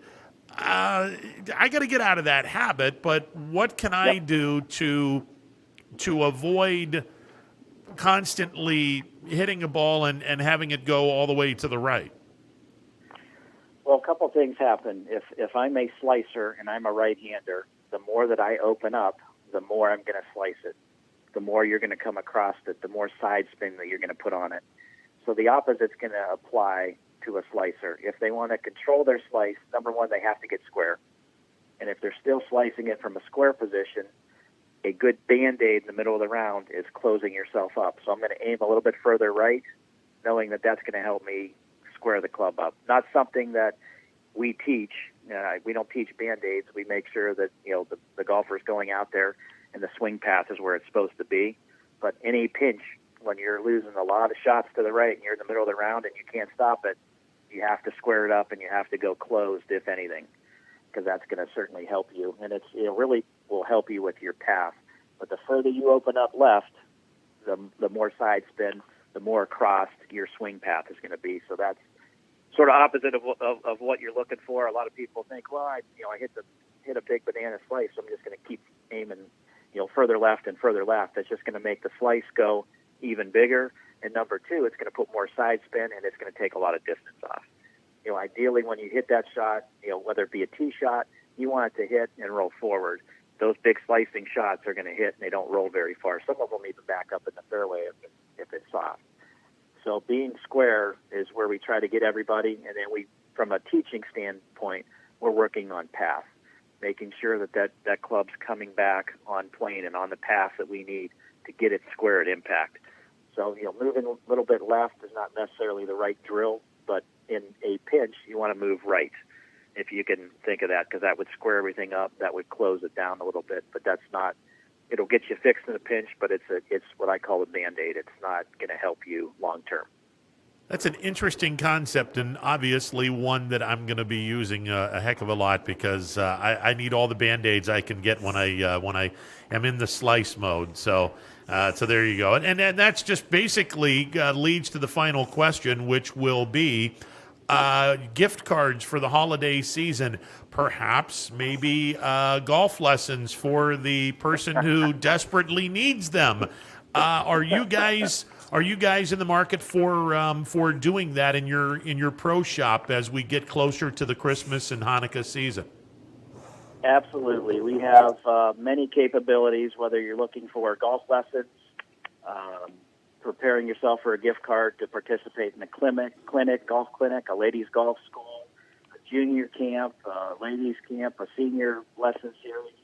No matter what you're looking for, definitely have those available through the golf shop.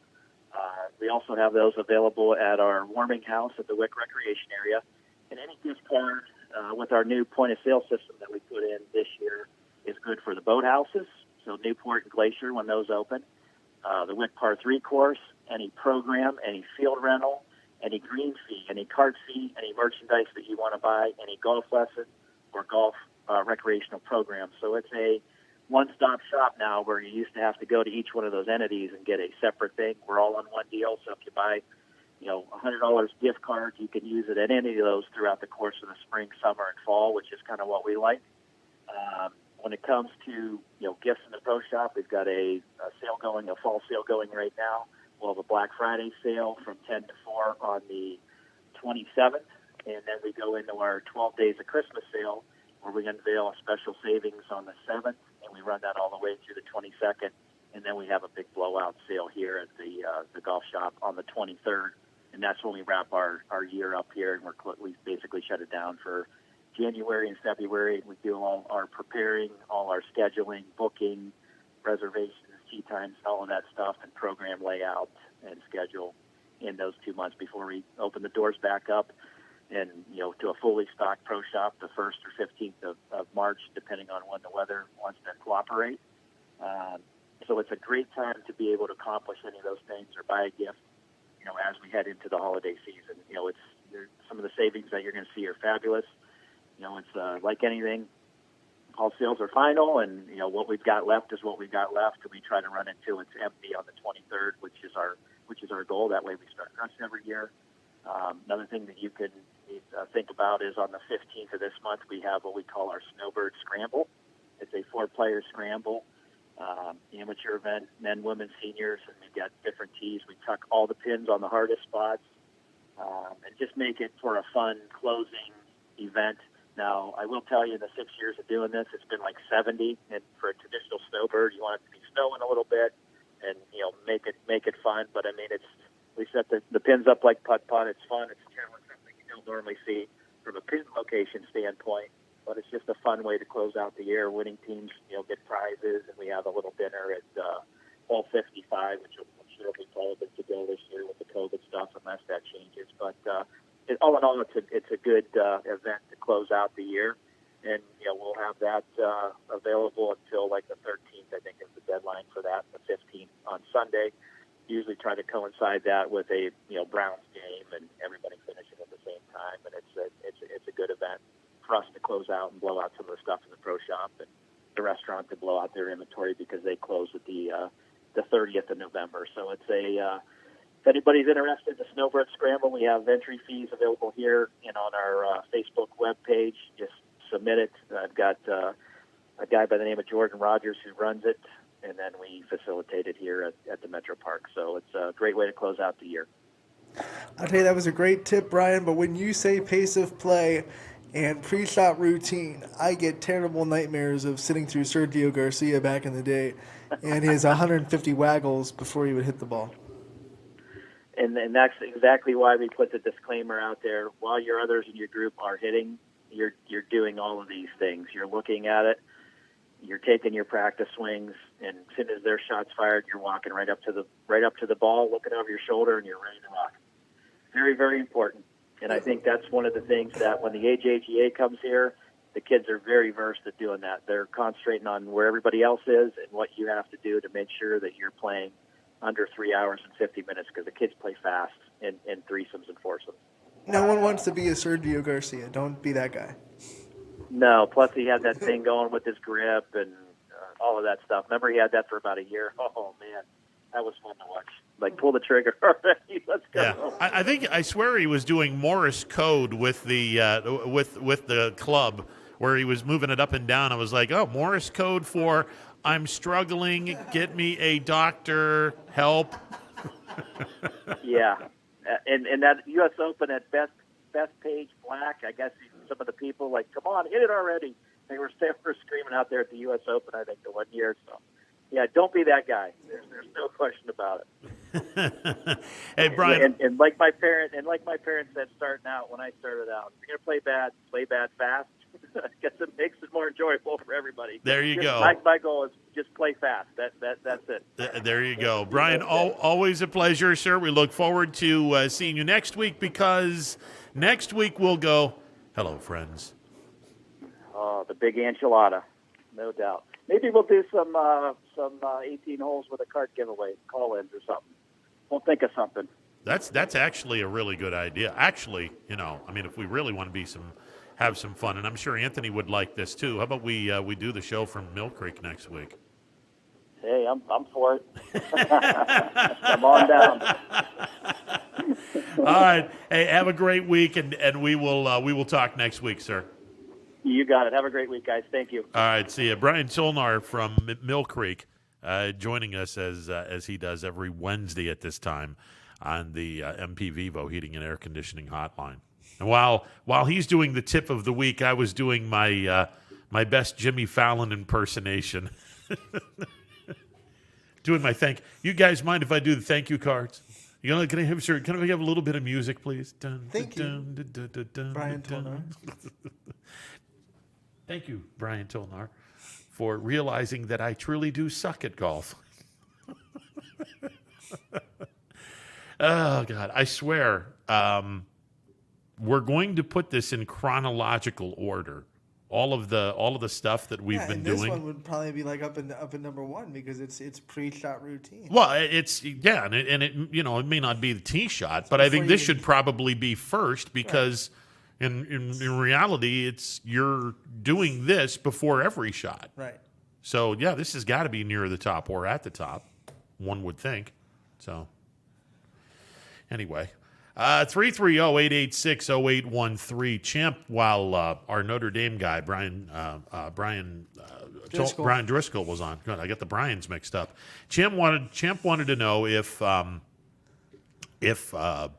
another Brian Kelly, a lot of Bryans here, if Brian Kelly had ever hosted a top 10 team at South Bend. The only game in the last 5 years in which Notre Dame has played a top 10 team in South Bend. Georgia, right? No, Georgia was 15. Wow. When they played them.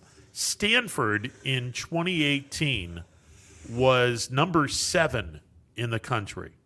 And Notre Dame at the time, I believe, was number 6. No, they were number 8. I beg your pardon. They were number 8. Stanford was number 7. This was game 5 of the 2018 season in South Bend, and Notre Dame beat the living hell out of Stanford, 38-17 in South Bend, which that was the 12-1 year where Notre Dame went undefeated, then played Clemson and got destroyed in the Cotton Bowl. That's when people realized Stanford didn't belong in the top 10. Yeah, I think they were told to exit stage right. I think that would be because if I remember right, in that season they had a really high preseason ranking, and they hadn't lost yet, so they're not going to be kicked out of the top 10 without losing, of course. But I think people expected them to have a good season because of what they were in the Christian McCaffrey type days, and then all of a sudden it was like, oh. Yeah. Yeah. No. This isn't good. But yeah, Notre Dame beat them 38-17, and I've said this to a lot of folks, and the people will sit back and go, "Oh, come on, you're a homer." Well, first of all, I'm not a Notre Dame homer, not even close. I'm more critical of the team than most people, but I will say that the game against Clemson. Yes, they lost 30-3, but Brian Driscoll and I had this conversation way too often, and this is one of the reasons why I brought up Ian Book. And will the $1 million question be answered? Will he actually have the stones to throw the ball down the field in a game against a marquee opponent? Because there were guys that were open all night long. There were guys not insanely wide open where this is a no-brainer. But if you threw the ball and took chances, you had opportunities to complete some pretty nice passes because there were guys open down the field. Not wide open, but there were guys that were open where you could at least throw the ball down the field. Ian Book, for whatever reason, didn't have the stones to throw the ball down the field. Does he on Saturday? I guess in my prediction, I'm going to say that Ian Book finally grows up and has the stones to throw the ball down the field and take chances. If they're going to win 31-20. Oh, exactly. So I'm doing what I probably shouldn't be doing. I'm betting on Ian Book, which is a really dangerous thing to do because Ian Book is someone that it doesn't deserve to be bet on. But I'm just going to hope beyond hope that Ian Book is going to actually throw the ball downfield and not worry about, am I going to make a mistake here? No, just the hell with that. Throw the ball down the field. It's just that's how you got to do it. All right, speaking of throwing the ball down the field, a lot of throws down the field this weekend in high school football, but I want to back up because there is something that, and Anthony, you and I have been racking our brains ever since I got here. as to how many times have we seen a team play another school 3 times in 3 different sports in 3 days during the course of 3 days. And for the life of me, look, last week South Range and Crestview played each other 2 times. The South Range boys beat Crestview at soccer earlier in the week, and then South Range beat Crestview Saturday night at South Range. But for the life of me, I can't remember, and maybe it's happened, but I can't remember a time where a school from this area is playing the same school in 3 different sports over a 72-hour period. But that's what we're going to see starting Thursday with South Range and Kirtland. And a kind of, studio wrestling, best of 3 falls. What do we got? Boys soccer on tomorrow. That doesn't make tomorrow on Thursday. Thursday night. Saturday afternoon at 12 noon, the girls soccer regional championship, and then obviously Saturday night in Menor with the artificial turf. Which again, I'm just going to say it. Kirtland's out of their mind for putting this game on artificial turf, and I'll explain why in a little bit. We all know why, because the Raiders are fast. Well, that and the fact, and help me out with this. Did Jefferson come to South Range? No, they went to Jefferson. Okay, I believe. Is Jefferson grass or are they turf? It's a turf field. See, then they haven't played a game on grass all year long, because all of the league is all turf. You're right. And I'm thinking, I'm looking at this and I'm going, why wouldn't you want this team on grass, knowing that they haven't played a game on grass all year long? For me, I'm using this. If I'm South Range, I'm using this as in, wow. These guys really do disrespect us. They're telling us that we can beat you guys on turf. Okay. Yeah, they want to dance. Let's have some fun. But anyway, 3 games. South Range boys soccer tomorrow night. Mm-hmm. And that'll be at South Range. At South Range. Girls soccer Saturday. At Chardon, I think they're going to play. Neutral site.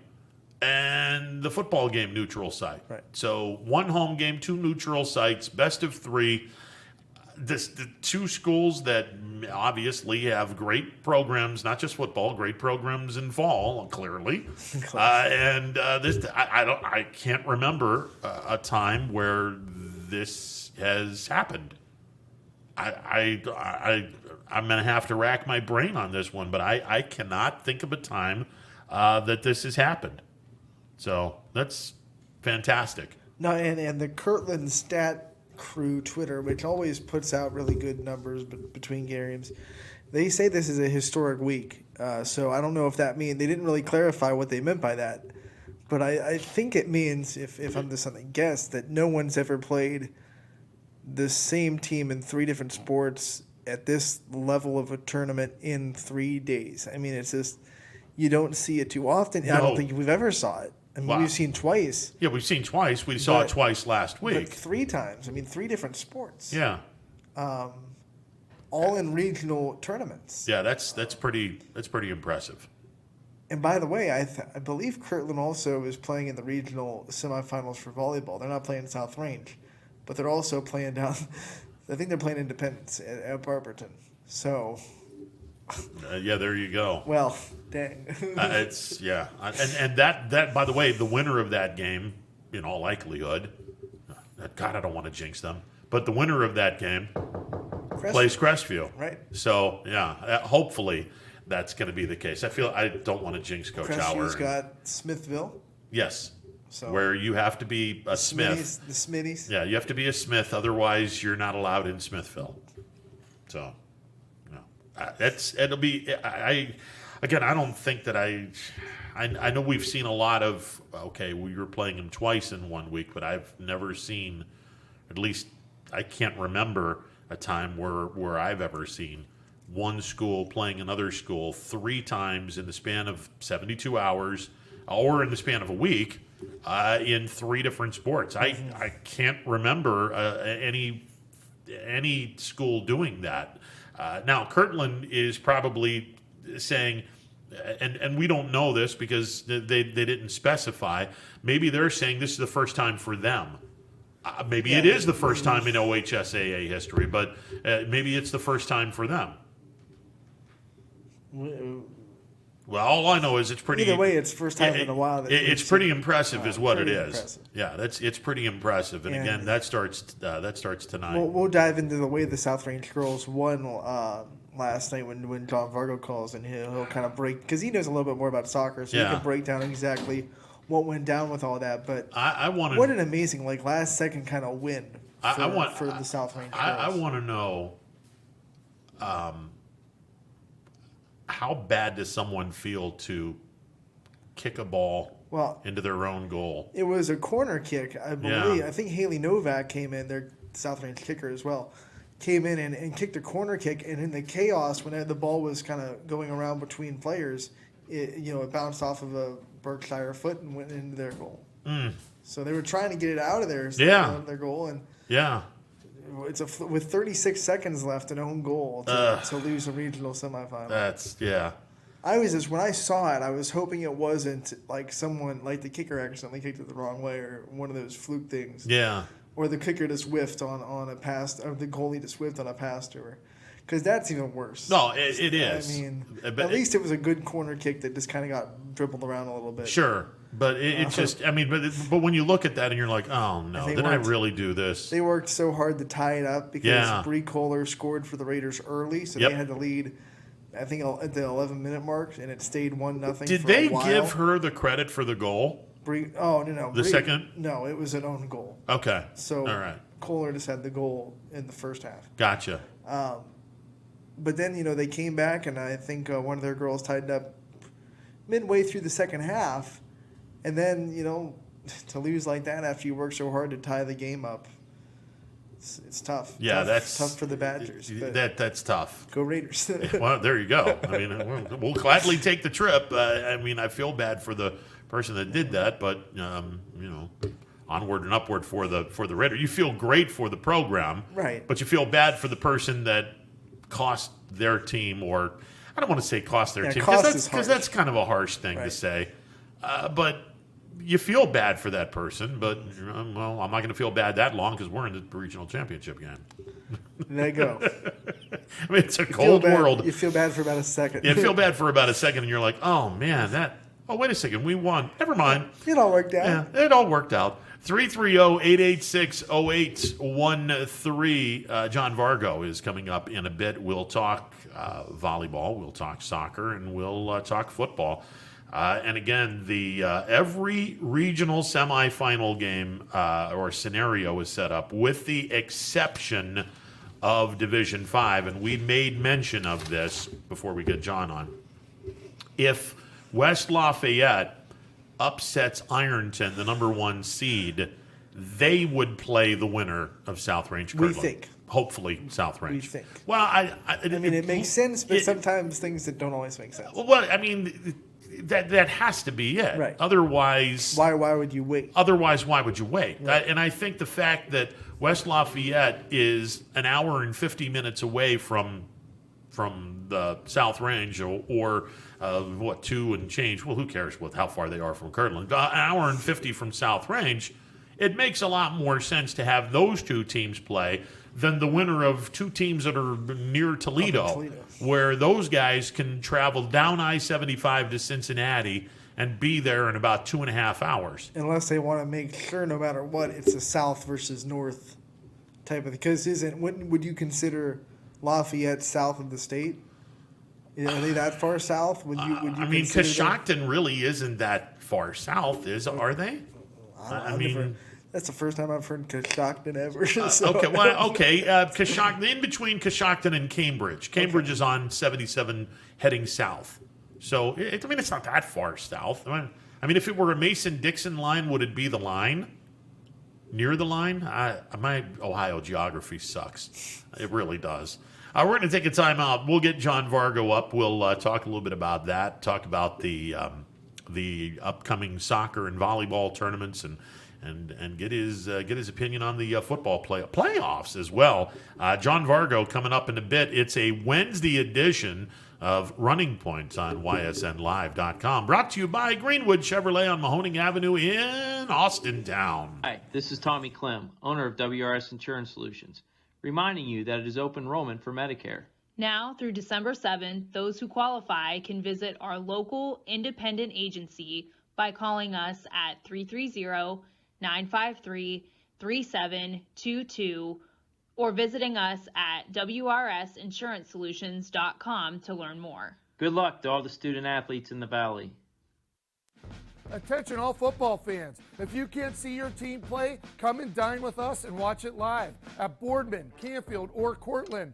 Or staying at home, we'll deliver right to your door. That's Coca's Pizza. We serve it hot. 2020 will be a season like we've never seen before, but 21 Sports and YSN will be there for every key moment. The plays, the players, and the stories that will headline this season. Delivered by 21 Sports and YSN.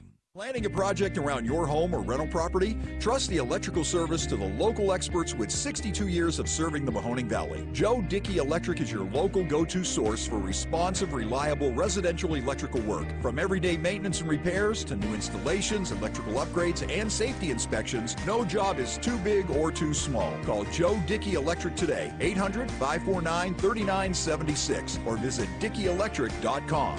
That's DickeyElectric.com. Myers Family Insurance knows the importance of a great team. Our team continues to grow to help you with your Medicare and retirement needs. The annual election period is here, so it's all hands on deck to make sure your plans still meet your needs for 2020. Call us today. You may find yourself in some difficulty this winter. Don't get whacked by high heating bills. Call Michael at MP Vivo Heating and Air Conditioning. Michael is a trusted friend who will be able to help you with many things, like getting a 95% high-efficiency furnace this winter from Rude. Michael relies on Rude, so should you. Call MP Vivo Heating and Air Conditioning for a free estimate, 330-259-0486, and take care of your heating and air situation. I went to Greenwood Chevrolet because I was really interested in looking at the tracks. Because I wanted my dream truck. Because I've been going there for 20 years. I'm really happy that I went to Greenwood Chevrolet. Because they really went the extra mile for me. Now we're going the extra mile for you, only at Greenwood Chevrolet. Welcome back to a Wednesday edition of Running Point on ysnlive.com. Ron Potesta with you alongside Anthony Hardwig. And joining us, as he does every Wednesday at this time, on the MP Vivo Heating and Air Conditioning Hotline, Tribune Chronicle and Vindicator sports writer John Vargo. John, before we get into the high school stuff, Horizon League announced their 20-game conference schedule today, and the schedule is going to be such where you are going to be playing 2 games consecutively against one opponent. The Penguins will open the year at Northern Kentucky. They'll play the Norse at Northern Kentucky on December 19th and December 20th. And then they will take on Cleveland State at Cleveland the day after Christmas, December 26th and December the 27th, before hosting Green Bay for their home opener New Year's Day and January the 2nd. Given everything that's going on with the virus and the uptick of cases and all the other stuff that's going on, did the Horizon League get this right? I would think so, Ron, because honestly, you're playing back-to-back, and if something happens, somebody outbreaks, something's got to change, because the schedule you see in front of you is probably not going to be the same schedule come mid-season because of outbreaks and, yada, yada, and all that other good stuff. So, but I just want to address this part here. 4 out of the first 5 weekends, and I know Rob Schmidt addressed this on Twitter too, and 4 out of the first 5 weekends, YSU is on the road. I know 4 out of the next 5 finishing up the Horizon League season, they're at home, and the only thing they have to do is travel to Robert Morris. But lo and behold, they are at Northern Kentucky. They are at Wright State. shocker. It's like YSU. I mean, this dates back way back, probably back to Jerry Slocum's tenure when he first started. YSU never gets a fair shake when it comes to Horizon League schedule. They always have to be on the road, especially to start the season. They can never catch a break, and if they do, I mean, maybe the schedule makers screwed up someplace. But I mean, it gets a little tiresome after a while, being the whipping boy of the Horizon League. So maybe they just have to win the whole freaking thing this year just to shut everybody up and maybe get some schedule complicity for next season. It's interesting you bring that up because I was about to ask this question. It's the Horizon League has never respected YSU in terms of putting Youngstown State into some really, really crappy early season holes with a lot of road games before you start playing a homestand. And, okay, you're going to visit Northern Kentucky. Why would you visit Northern Kentucky? Oh, by the way, instead of playing Wright State in your place, now you're also going to visit Wright State as well. So you got to make a trip down there December 19th and 20th, and then you're going to make a return trip to Dayton, not into the Cincinnati, Northern Kentucky area, but in Dayton, and you'll do that on January the 8th and the 9th. I'm with you on this, but I'm hoping. I'm just really, really hoping that Jared Calhoun and the entire team uses this as a little bit of fuel to take some frustrations out on some teams during this 8 of the first 10 games in this conference schedule on the road. Because I think that Youngstown State now finally needs to sit back and say, okay, you want to treat us like this? All right, we're going to start taking out our frustrations on other teams. I mean, this is the perfect season to do it, in my opinion, because yes, you're on the road. Yes, traveling is rough, but you're not going to be in hostile environments because there's not going to be a lot of fans there. So you're not going to have to deal with, the hostile environments night in, night out that you would in a tough road schedule in a normal season. So this is the year that you can say, okay, we're on the road, so what? We'll be road warriors. We'll go and we'll win these games that we're supposed to win, and no more excuses for this team. I mean, you're on the road, Horizon League's trying to, dig you into a hole. You got to go take care of business and win against teams you're supposed to win on the road. Well, here's the other fact, too, is you're playing back-to-back games now. Now you're going to find out how deep your bench is, because can you expect 80-plus minutes out of starters on back-to-back nights? I mean, that's kind of unrealistic, even at the high Division I level. It's like you're going to have, even the NCAA tournament, you have a day in between for rest, and you had that time to recoup and get yourself body recharged for the next game. But now you're playing back-to-back games. You're going to find out, and Jared, to his credit, and his staff has had, they can go 10 deep. Hopefully they can go even deeper than that, this coming year. Maybe they can go 12 deep, because they're going to need to reach into their bench, for some of these games, because they're going to need those guys to step up and play some, not significant minutes, but I mean adequate minutes, more than like a maybe 2 or 3 minute spell to get the starters, a little break here and there, because you're going to need that, especially back-to-back games, and especially when you're having this Friday game and then you have the Saturday game back-to-back. It's like that Saturday game, you're going to rely on those bench players to have those quality minutes, to give yourself team, and it's going to be those kind of teams that are going to prevail, especially in 2020-21 season. And, John, here's the other thing. If there were any thoughts of some of these freshmen redshirting, that might have just gone out the window with this format for the very same reason that you just said. I mean, you're going to have to be 10 deep, if not more, just to make sure that you have everyone replenished and ready to go for the next back-to-back set of games. So I'm thinking that there won't be as many kids redshirting this year, as many of the freshmen redshirting this year, especially if Jared Calhoun needs to expand his bench, I should say, to 12 or 13 kids. Well, fortunately, NCAA gave that reprieve a couple weeks ago with having that red shirt. So no matter what happens this year, everybody gets the red shirt. It's like Oprah handing out red shirts this year. So it's like, you get a red shirt, you get a red shirt. Everybody's going to get that red shirt this coming year. It's like whether you're a freshman, whether you're a junior, sophomore, senior, you have that opportunity because you're a winter sport athlete.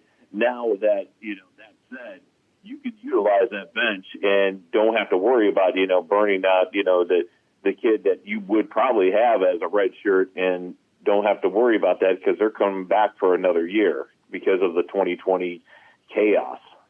A member of our studio audience lost their mind when you said that you get a red shirt. I just wanted you to know that. Yeah, they're running around going, I get a red shirt, woo-hoo-hoo.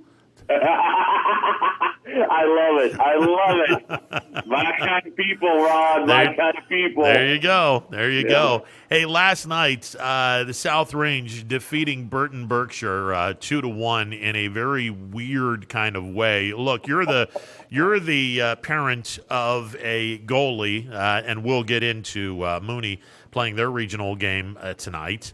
But you're the parent of a goalie. Is this a nightmare scenario for anyone to kick the ball into their own net, or for a goalie to not grab the ball as it's kicked by his or her teammate into their own net? Well, I can tell you this from experience. My son did experience this last year. They had one of his teammates who just felt awful.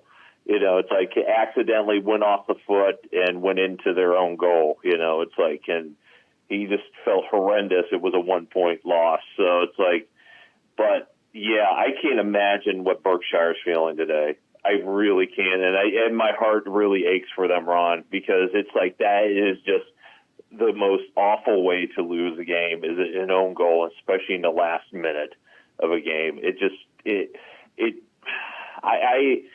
I wish I could go up there myself to Burton and just say I'm sorry. It's like, because it's really, really gut wrenching when it happens in that fashion. Because you can live with 3-0 loss. Heck, you can live with a 11-0 loss, or something like that, because you just got beat. But in that case, there, when you're having that have that goal and it's off your own teammate's foot, it's like, it just kills you. Because I'll tell you another scenario, because we had my son's sophomore year, we were up at Lakeview, and one of his teammates, who was a senior at the time, had a handball right in the box, and it came down to a penalty kick, and Eric still thinks to this day that he should have had it, because he said he read it right. It just, he couldn't put enough of a hand on it to block it. So, but yeah, it's one of those things you live with, and when you're a keeper, you have that, and then especially if you're a defender and it happens to you, you kind of wilt, but in the moment, but in retrospect, you realize it's just part of the game too. Yeah, and then from the flip side, what I saw, because I don't know if you got to see any of it, it was live streamed on Berkshire's Facebook, but it was a corner kick for South Range, and one of their seniors, Harley Novak, just rushed to the corner, and then it kind of got the corner kick off. It was a really good corner kick. It bounced around a couple of times. And then, I feel like South Range's senior leadership really stepped up in that instance. In that kind of scenario, you have a late corner kick. How important is it to get it off and get a good one and try to catch the other team a little bit off of their feet when they're, a couple seconds left in the game? Yeah, it's really important, Anthony, to crash the goal on those corner kicks, because you never know what kind of bounce you're going to get on those things, especially sometimes to play deep, a little bit in around the box too, because you never know if you're going to get that ricochet too, because sometimes the goalie is going to punch it out, or somebody gets a kick out. You might have it there, because that's happened too. It's like you get that, and you get the banger right back, and score the goal off of the corner or off the ricochet. So, but getting aggressive, if you're the offensive team, you have that corner kick, you darn well better believe you better be starting to crash that goal and make something happen at that point.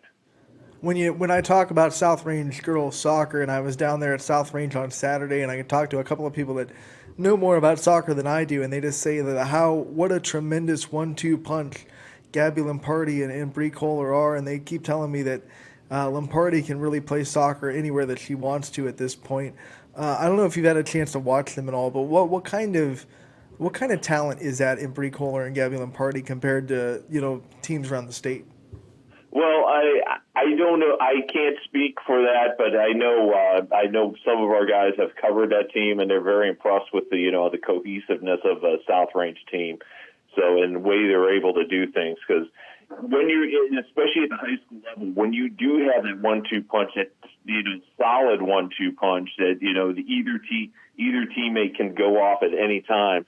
I mean, that's such a deadly weapon, especially in the postseason now, and you're in Division III. I mean, that can take you a long way in the tournament. John Vargo, our guest from the Tribune Chronicle as well as the Vindicator. Okay, proud papa moments. Your guys, your son's team is going to be in the regional semifinals. Cardinal Mooney is going to be taking a trip to Norwayne. Give us a little scouting report on Norwayne, if you will. Well, as far as I know, they've won 11 or 12 straight here, and they beat the number 1 seed in the district semifinals, Canton Central Catholic. They are a very defensive-oriented team. They like to stack around the goal. They're able to play a very aggressive style. Sort of like I wouldn't say this is a bad comparison. It's like their football team. I mean, they're very, aggressive in that fashion. But I mean, more in a soccer sense, they're able to, hold teams out of the goal. It's like, but defense is their key.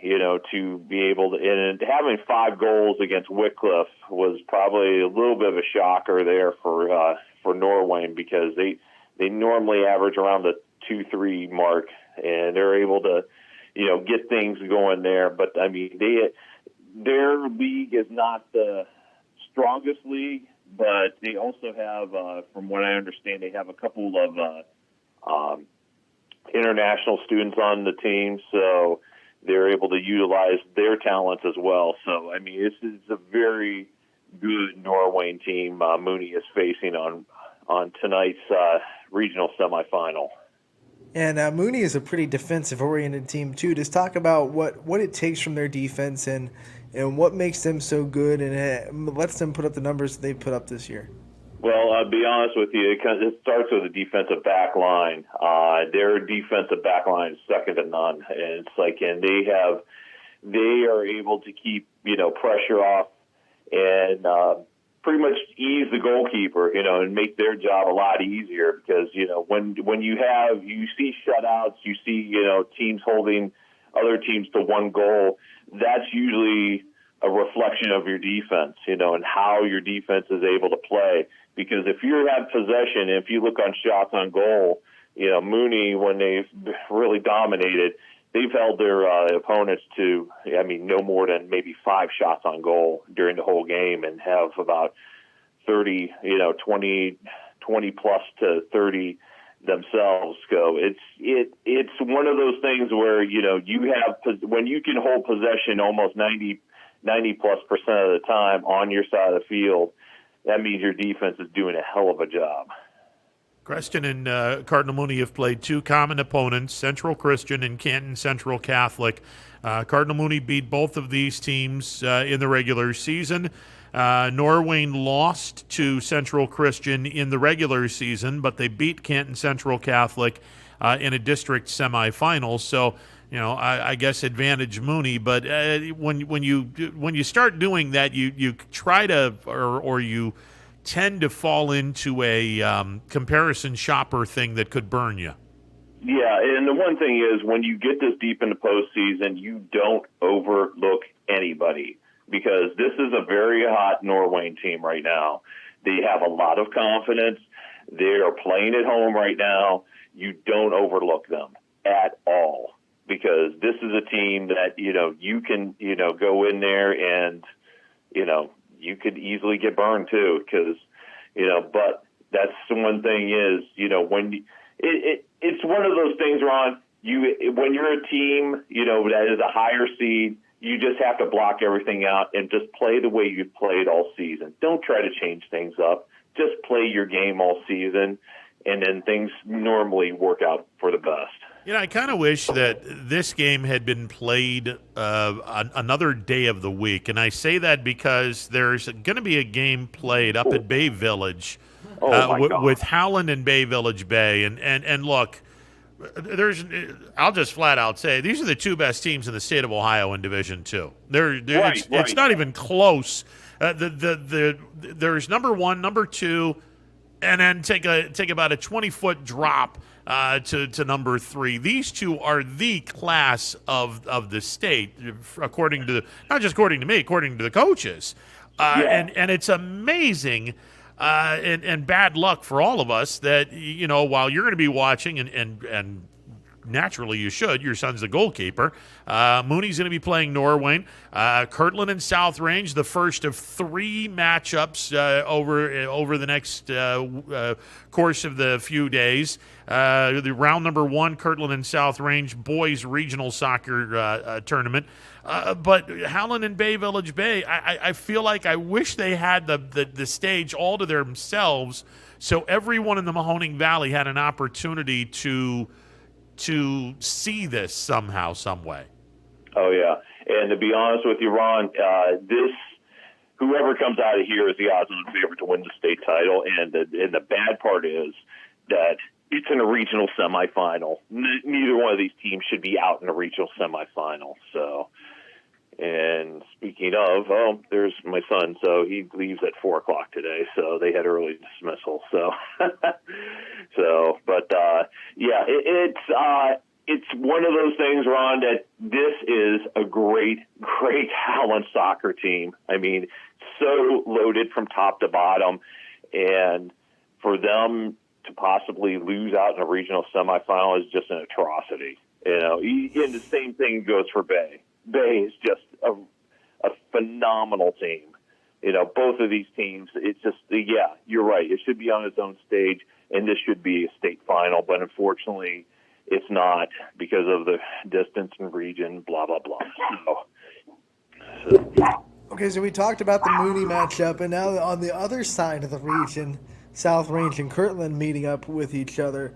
What do you see out of that matchup, and who might have the edge when you look at that matchup? And then, hey, if South Range and Mooney both win, we have an all-YSN regional championship. Well, that's South Range has a good, a group of 4 or 5 guys that were in the state semifinal last year. But you also have a Kirtland team here that has, a great tradition as well. So that's going to be a really good test for Kirtland. This is probably going to be South Range's toughest game of the year. So it's whoever comes out of this is going to be, a very formidable opponent for whoever wins the Creston Norwayne Mooney matchup. All right, this is the first of 3 times that Kirtland and South Range are going to be playing each other. Boys soccer tonight, girls soccer regional title game Saturday at noon, and then Saturday night, obviously, South Range playing Kirtland up at Menor. Have you ever seen the same schools playing each other in 3 different sports during the course of a week? I'll be honest with you, Ron, I have not. This is an anomaly unto itself. So it's like, I just, good luck to the Raiders against, the triple threat of the Hornets. So, but it's going to be interesting. All 3 games, and especially, I know the football team is going to have their hands full against a very good Hornets football team. Let me ask you, speaking of the football this weekend, which game are you looking forward to seeing the most of the 5 games, the 5 teams that are left? Which game tickles your fancy the most? Canfield Sheridan, by far. It's like that's going to be a defensive battle. That is going to be an utter defensive battle. The amount of hits in that game is going to be unreal. I think the best hit I've ever heard or been witness to was Mike Doss, a 97 game at Old Fawcett Stadium, and they played St. Ignatius. There was like 22,000. I was sitting with a buddy of mine. We're sitting up on the old hill, and we could hear that hit reverberate around the stadium. It might have even echoed all the way to 77. It just was amazing game, and I can tell you this, both of those defenses will be up for this game. It could be a very low-scoring game, but Canfield's going to be up for it, so will Chardon. So it's going to be a war up there. When we were seeing the game here in the YSN studios on Friday night, Canfield knocking off Streetsboro, we made the comment that Streetsboro had mercy rolled everybody. But when Canfield put this team down 14-0, you could just tell that Streetsboro was done. They didn't want any more. Their hands were on their hips. The body language was bad. I don't know if Canfield can do that to Chardon, because I don't think Chardon is that undisciplined. But it surprised a bunch of us to see a team literally lose its will once Canfield was able to impose their will on them. Well, that's Canfield's defense.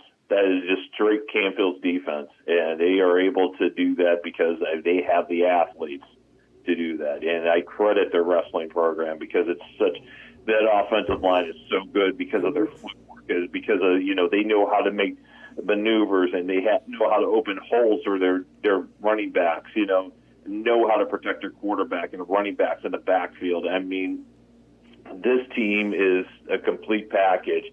I'm not going to make any comparisons about, 05 of Canfield or whatever, but this is a really good Canfield team, and they have a good shot at making a state semifinal. I know this is their toughest game of the season. I know they beat St. Vincent St. Mary, but this is the toughest game, Canfield will face this year. And if they can come out of this one, they have a good shot of, playing that final game at Fortress Obetz. When I look at all the matchups in our YSN area and then really the local, all the 5 matchups, man, I am just amazed at how good the coaching is in this area. I mean, every team that's in this spot has just incredible coaching and leadership at the top. Just speak to how good the coaching is in this area overall, not just in these 5 teams, but man, all around the football coverage map, we have a lot of really great football coaches. Oh, yeah, I totally agree with that, Anthony. And they have, you got Dan Yeagley down at South Range, Sean Guerrero at Springfield, Dan Reardon up at Ursuline. It's like you got Mike Pavlansky, who has been through it before with the wars at Canfield. I'm telling you, and you got Don Porlogo, who is first-year coach, but, he's a defensive genius he was a D coordinator when they won the state title in 2016 and with the Blue Storm. And I can tell you what, you got shades of that coming back when they played Dalton last week. And if they can just ramp it up against Lucas is in a whole heck of a lot of trouble come Friday night.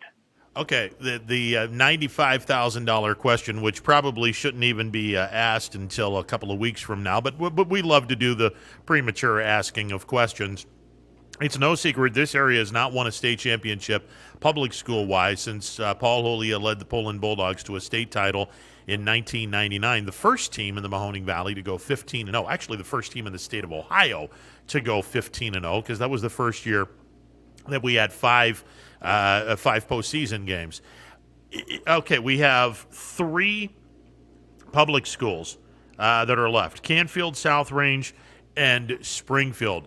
Do we finally get a 21-year parade happening with a public school winning a state championship this year? Well, I don't know if we get a parade because of the COVID stuff, but I'd say we get a celebration, maybe virtual. If Canfield beats Chardon. If Canfield beats Chardon, they move into the odds-on favorite to win the D3 title. I like South Range, but Kirtland is a really good team. You saw what they did against Solon earlier this year. They just destroyed a good Division I team. So it's like, and then Springfield, they're very good as well. They're going to face a good Creston Norwayne team on Saturday, but They also have Coldwater in their division. So we all know what Coldwater does. And Division 7, it's Maria Stein, Marion Local, and Division 7, and they've been the top dog all year. So Division 3, if it's going to be done, Canfield will have to get through a really good Chardon team. And if they do, they might be in the driver's seat for a D3 title. You know, I'm looking at Region 11, DeSales taking on Bishop Hartley, and I think that might be the state championship. One of those two teams possibly doing the state championship, although the Cincinnati region, the final two teams left, you don't even have the number 1 seed anymore. Hamilton Ross is the 5 seed. One would assume DeSales being the 1 seed.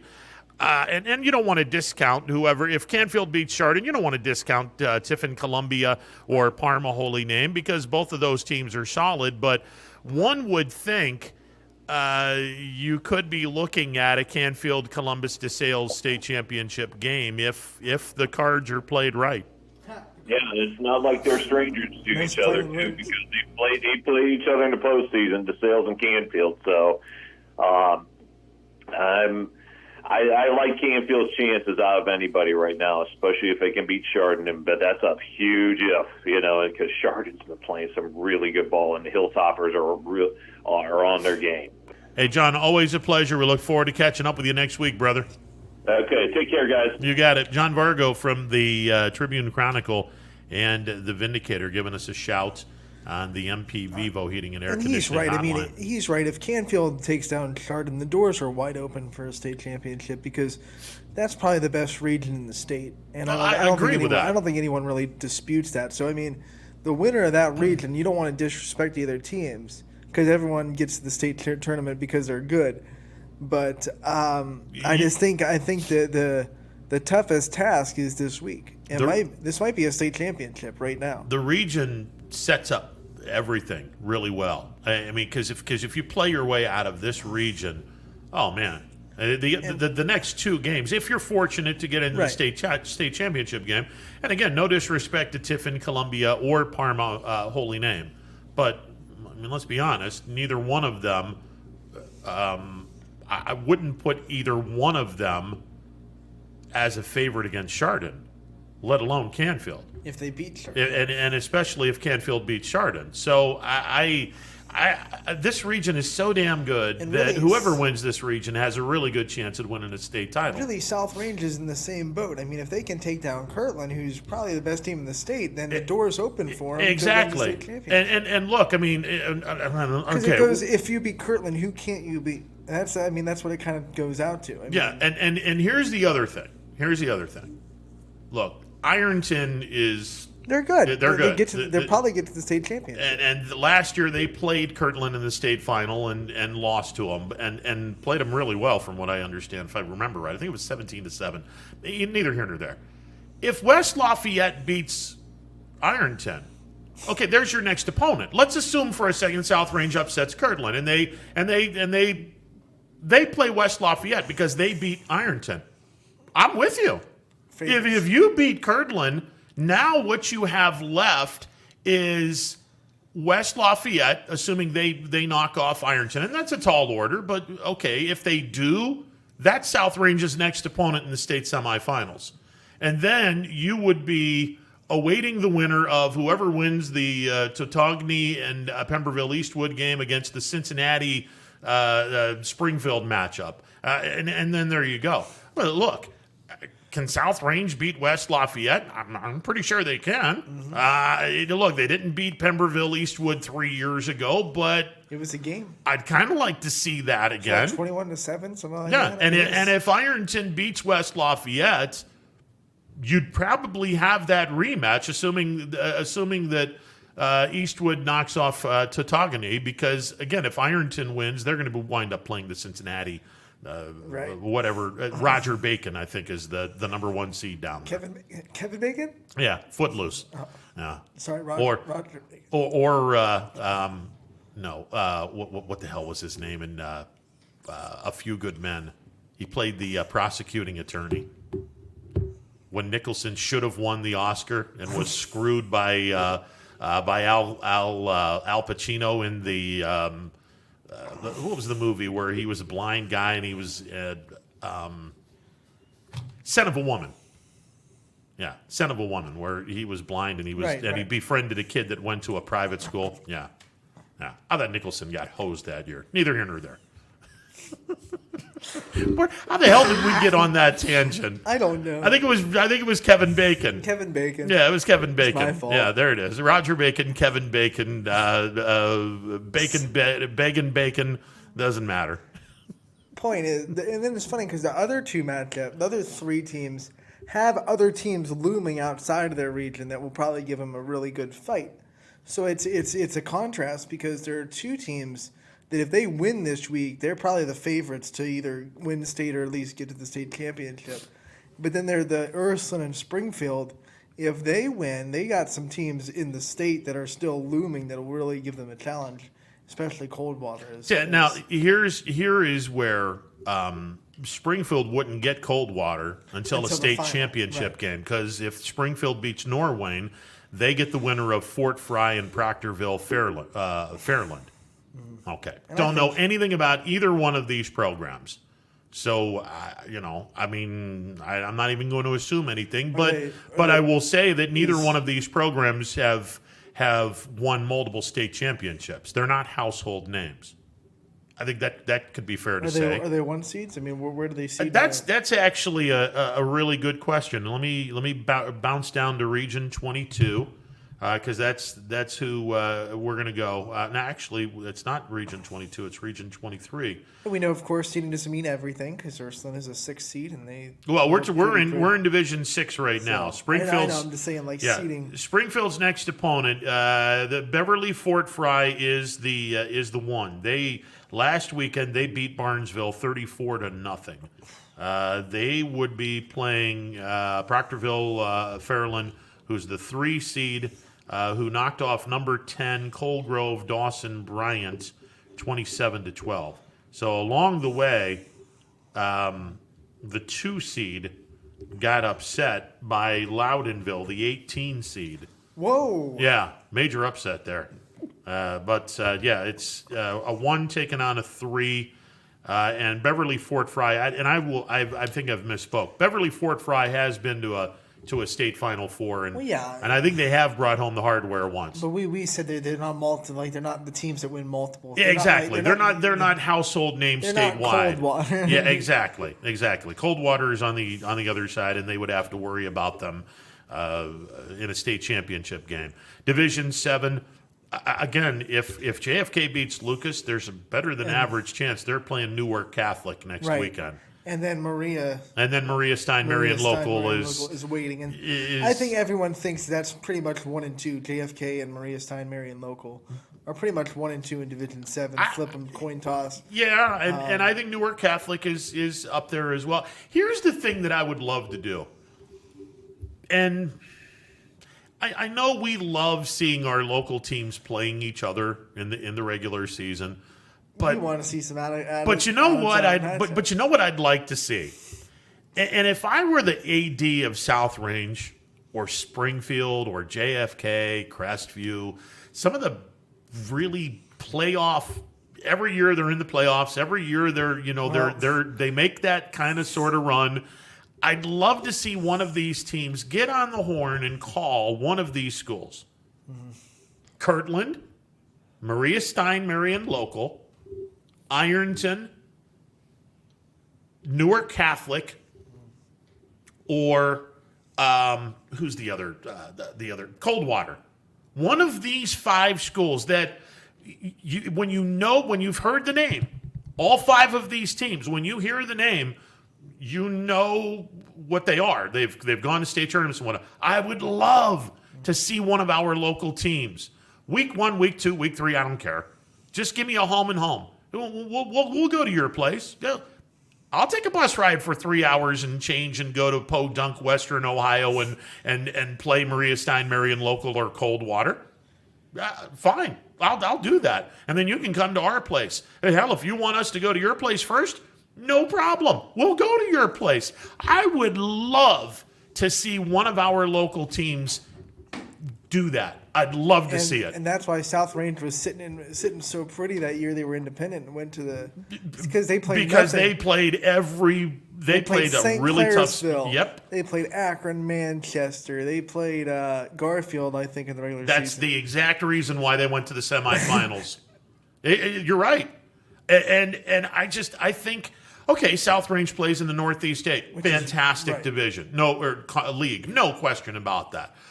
But they're the last one standing, too. Yeah. And again, but. Would you have guessed that? No. And like 2 years ago when they entered the NE8? No, actually, because last year they were 6-4. This is a heck of a statement for the smallest team in the NE8 absolutely. to be the last team standing in the playoffs. And here's the other reason why I would want to do this. Because next year, it's not about the top 8. Now it's the top 12. I don't care if I finish in 12th place in the tournament. Look, if I'm in 12th place in the tournament, that means that I have a seat to the table. That means, okay, I'll be on the road. I don't care. Right. I got the seat at the table. If I have to play 1, 2, 3, 4 games to get out of the region, you care, but it's not like the top priority. You would sacrifice that for a really good game against a really tough opponent. Well, I mean, it's still a harder road if you're the 12th seed. Let's just be okay, but it's sacrificable. If you have a non-conference schedule, I'll throw out Springfield. Springfield's playing in the Mahoning Valley Athletic Conference, and I think that's gonna change. That tier is gonna change next year with Garrettsville, Garfield coming in. I think they're gonna do a little bit of window dressing and change a little bit. Regardless, whoever you play in your conference schedule, if you gave me an opportunity to play one of these blue blood elite programs, week 1, week 2, or week 3. You don't think that that's going to sharpen your team up come postseason? And even if you lose this game, which we naturally hope they don't, but even if you lose this game, there's a pretty good chance you're going to be in the top 12 anyway. So why not take this chance and, oh, by the way, get a really good taste if you're Springfield, Coldwater, schedule them, or schedule an equally impressive D6 team to get a taste of, we're going to see you guys again later in the tournament, or at least our hope is we're going to see you later in the tournament. So why not play in the regular season? And for the smaller, the Division 6 and 7 teams, even if you don't want to, let's stay in your local area and play some teams higher divisions and locally that have made some runs. I mean, JFK used to play South Range a lot in the regular season. Wouldn't you love to see this JFK team versus this South Range team? If in a non-COVID, how many people do you think we could get at South Range? That would be a monster game because I don't think they've played each other since 16, maybe 15, but they used to play each other consistently in the first game of the season for about a 5-year stretch. I want to say Crestview and JFK played each other recently in a home and home. So, yeah. If you're Springfield, try to get, I don't know. Akron, right. No, not Akron, Manchester. What's the team? Oh, God. St. Thomas Aquinas. Right. They beat them. Yeah. But St. Thomas Aquinas. Bring Mogador in a regular season. Right. I mean, you're going to probably play them in the postseason. You might as well play them in the regular season. Go play West Branch. Go play West Branch. There you go. I mean, that'd be a fun matchup. Yeah. Brock Hilliard versus Bo Brungard, two of the best quarterbacks in the area. I mean, just go try to get the elite schools and try to get schools that make consistent playoff runs, and that's how you have to schedule your non-conference. Listen, all I know is from a football fan standpoint, if I can get one of those teams from that super conference out in Western Ohio, if I can get a Maria Stein Marion local or a Coldwater to come into the Mahoning Valley and play one of our teams, you don't think that's going to put asses in the seats on a Friday night? As long as we're outside of COVID, yeah. I mean, in a non-COVID world, seriously, you put one of those teams into the Mahoning Valley to play South Range, to play JFK at Mollenkopf. Standing room only. Oh, my God. Cha-ching, cha-ching, cha-ching. It'd be a lot of money. And the return favor would be fun, too, because, okay, now you get an opportunity to go out there. And look, truth be told, I've never been to a game out there. Have you ever gone and... I've heard war stories about how absolutely bizarrely crazy those people are out there. Football crazy, not not scene crazy. Football crazy. I'd love to go see a game out there. Right. Oh, if it was one of our local teams going out there to play, oh God, I'd love to play. I'd love to see that. That'd be awesome. So yeah, that's one of the first things I'd want to do, especially Springfield. And the teams that are consistently in the playoffs schedule really good out-of-conference games. I mean, Yeah, absolutely. You look at South Range in the past and the teams they've played out-of-conference, not just that year they were independents, but even back when they were in the ITCL, they would play, their non-conference was play legendary. Really tough non-conference games because they just know that you got to be tested in the playoffs. Yeah, no, their non-conference schedule has been legendary. Even when they're in, whether it be the ITCL, rest in peace, way back to the ICL, rest in peace, or the now the NE8. I mean, their non-conference schedule is solid, but man, come on, I'd love to see. Well, I mean, let's be honest. I mean, I'd love to see Kirtland come to South Range and play a regular season game and have a home and home with them. And if they don't want to do it, then get on the horn and call one of the Coldwater, Maria Stein, Marion Local. Come on, come our way, and we'll go your way. Then, yeah, if it's a Saturday night game and we spend the entire Saturday out in Western Ohio, okay, I got no problems with that. Or if you guys want to return the favor, you'll get the best pizza you'll ever taste in your life. And there you go. I mean, that's what we have in this area. You're right. You know, I mean, I think it would be phenomenal. And not only that, I just think that the area would then get a upfront, close, personal look at the reputation that these teams have, and I think it would be a moneymaker for sure. All right, 330-886-0813.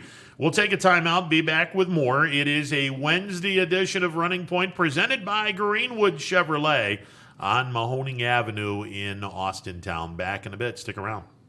Baird Brothers remains your source for fine hardwood products. For the time being, we're open for customer pickup only on weekdays, 9 a.m. to 4 p.m., and Saturday from 9 a.m. till noon. Place your order online at BairdBrothers.com. Baird Brothers, for the place you love. Quality, customer service, and integrity. Those are the 4 words that have driven our success since 1957 at Joe Dickey Electric. Joe Dickey Electric is one Mahoning Valley landmark business that stays current with the requirements of our customers. Family owned and managed, we are an electrical contractor and energy solutions provider. Every member of our team adds to his or her skill set through ongoing training. Residential, commercial, industrial, automotive, and more. We keep ahead of the needs of our customers with a fleet of more than 50 vehicles and 24/7 emergency service, so you're never left in the dark. The 4M Company, being an architect and construction manager for over 40 years, has had the opportunity to use many different electrical businesses for our projects. The depth, quality, and knowledge and attention to detail displayed by Dickey Electric makes them stand out above all the rest. For state-of-the-art expertise and a timeless commitment to our customers, contact Joe Dickey Electric. We are everything electrical.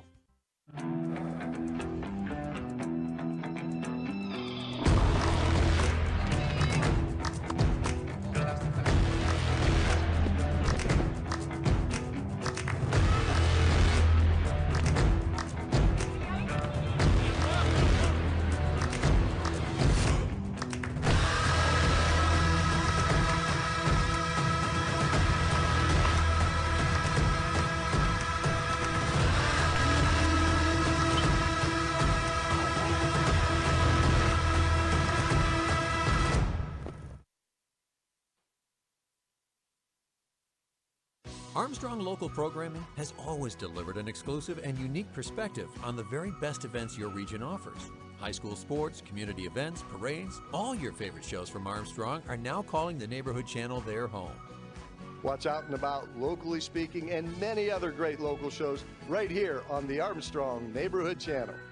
Find out everything that the Neighborhood Channel has to offer at ArmstrongNeighborhood.com. Spirit, town pride, local communities. Welcome to the neighborhood. Right now is a great time to get more for your trade-in at Tri-State Ford and drive home in a new or pre-owned vehicle. Choose from our great selection of new Ford models or pre-owned vehicles. Plus, get the Tri-State Ford Advantage, including a 10-year, 200,000-mile warranty and more. At Tri-State Ford, we'll pay you top dollar for your trade, but you don't have to purchase one of ours to sell us yours. Customer focus, community driven. Tri-State Ford East Liverpool or visit tristateford.net. Welcome back to a Wednesday edition of Running Point on YSNLive.com. Ron Potesta with you alongside Anthony Hartwig, the MP Vivo Heating and Air Conditioning Hotline. Open for business as Anthony wheels himself over here. Caught you sneaking away. I was indisposed. You were indisposed for a little bit. Yes.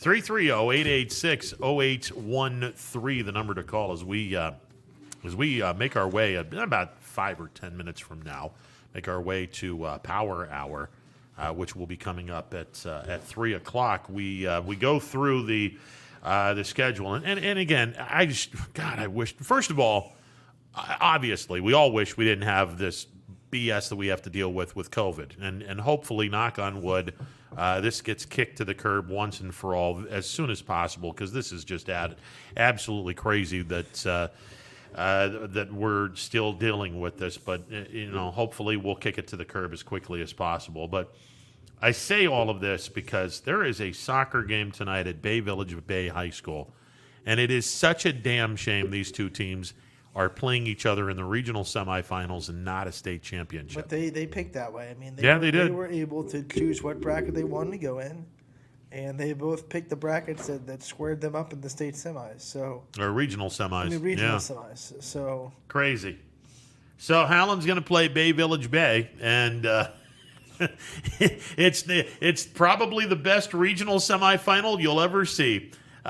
These two teams are they're really good, and arguably they're the two best soccer teams in Division II. And good luck to Howland tonight as they take on Bay Village Bay. D3 regional semifinals: Kirtland at South Range. This is Ollie Fraser 1. Kirtland at South Range. Ollie Fraser 2 will be Saturday at noon, and then the Thriller in Manila. Well, actually, it's the Thriller in Mentor. Oh, geez. See what I did there? Yeah. All I need is Ollie. All I need is Ollie to do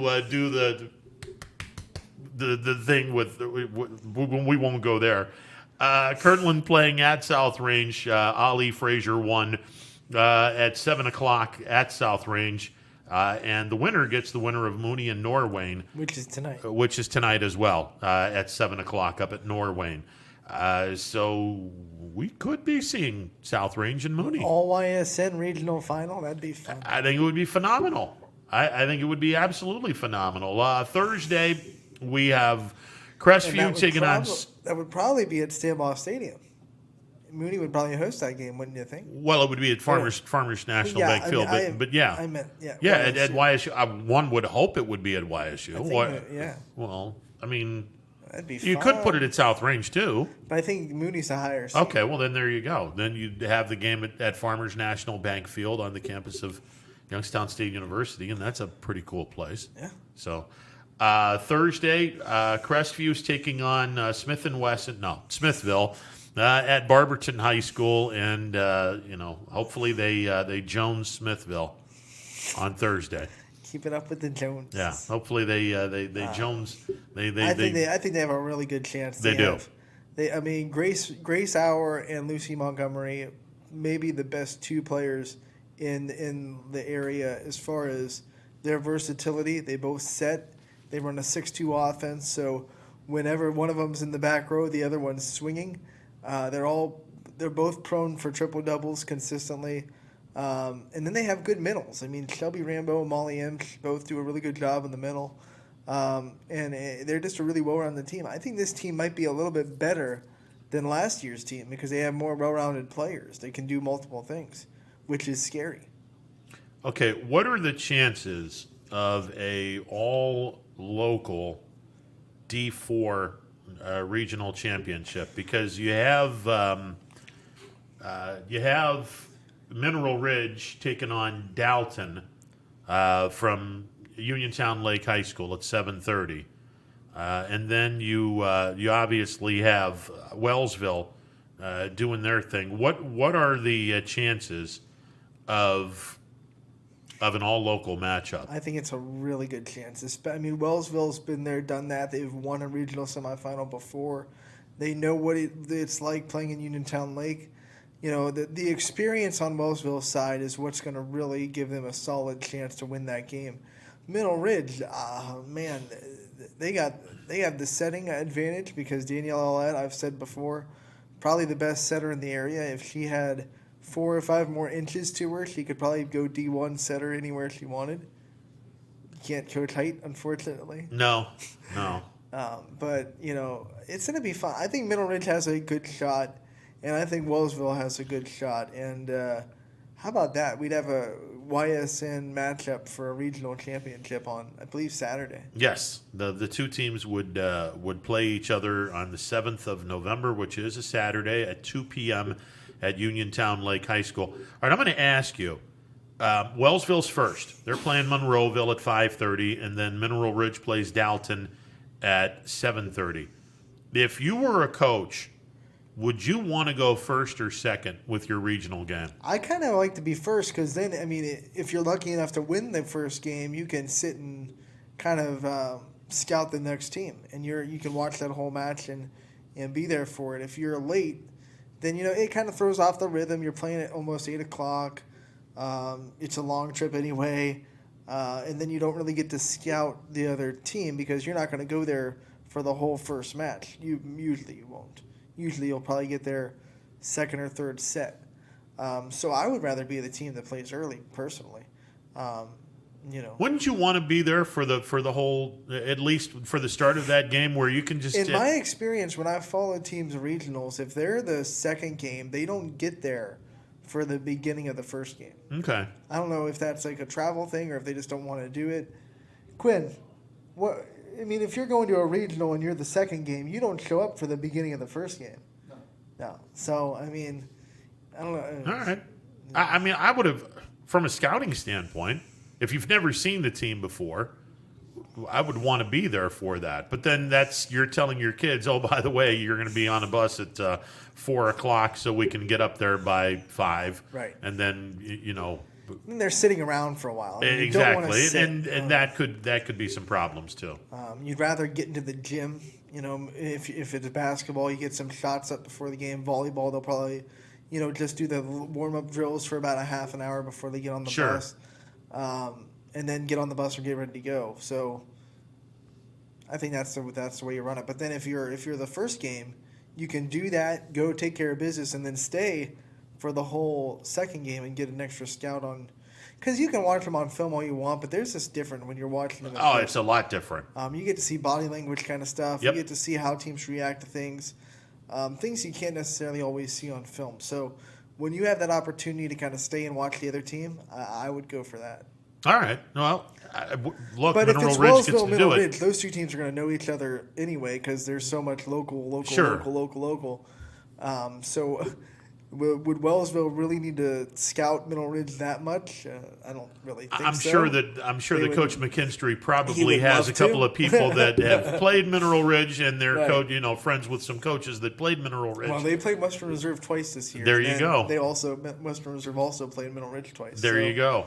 I'm sure there's some connections. Absolutely. Now, here's another thing before we go to Power Hour. By the way, if Crestview wins, who's in that other regional bracket? Guess what? It's Kirtland. Yeah, there you go. That whole athletic department's. Yeah. Let me ask you. But do you have a practice session with with the Western Reserve girls? Yes, they're eliminated from the tournament.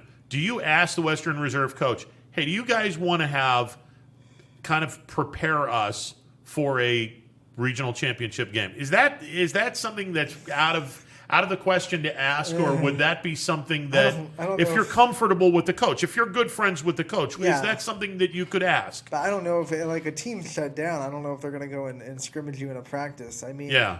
What I've seen coaches do is they'll bring in alumni. They'll bring in volleyball. I've seen a lot of volleyball coaches bring in males for that set of practice, so they can get used to people that are going to swing a lot harder than you're used to seeing people swing. If you happen to have a school with a lot of guys that like to play volleyball and know what they're doing, that's obviously a plus. There you go.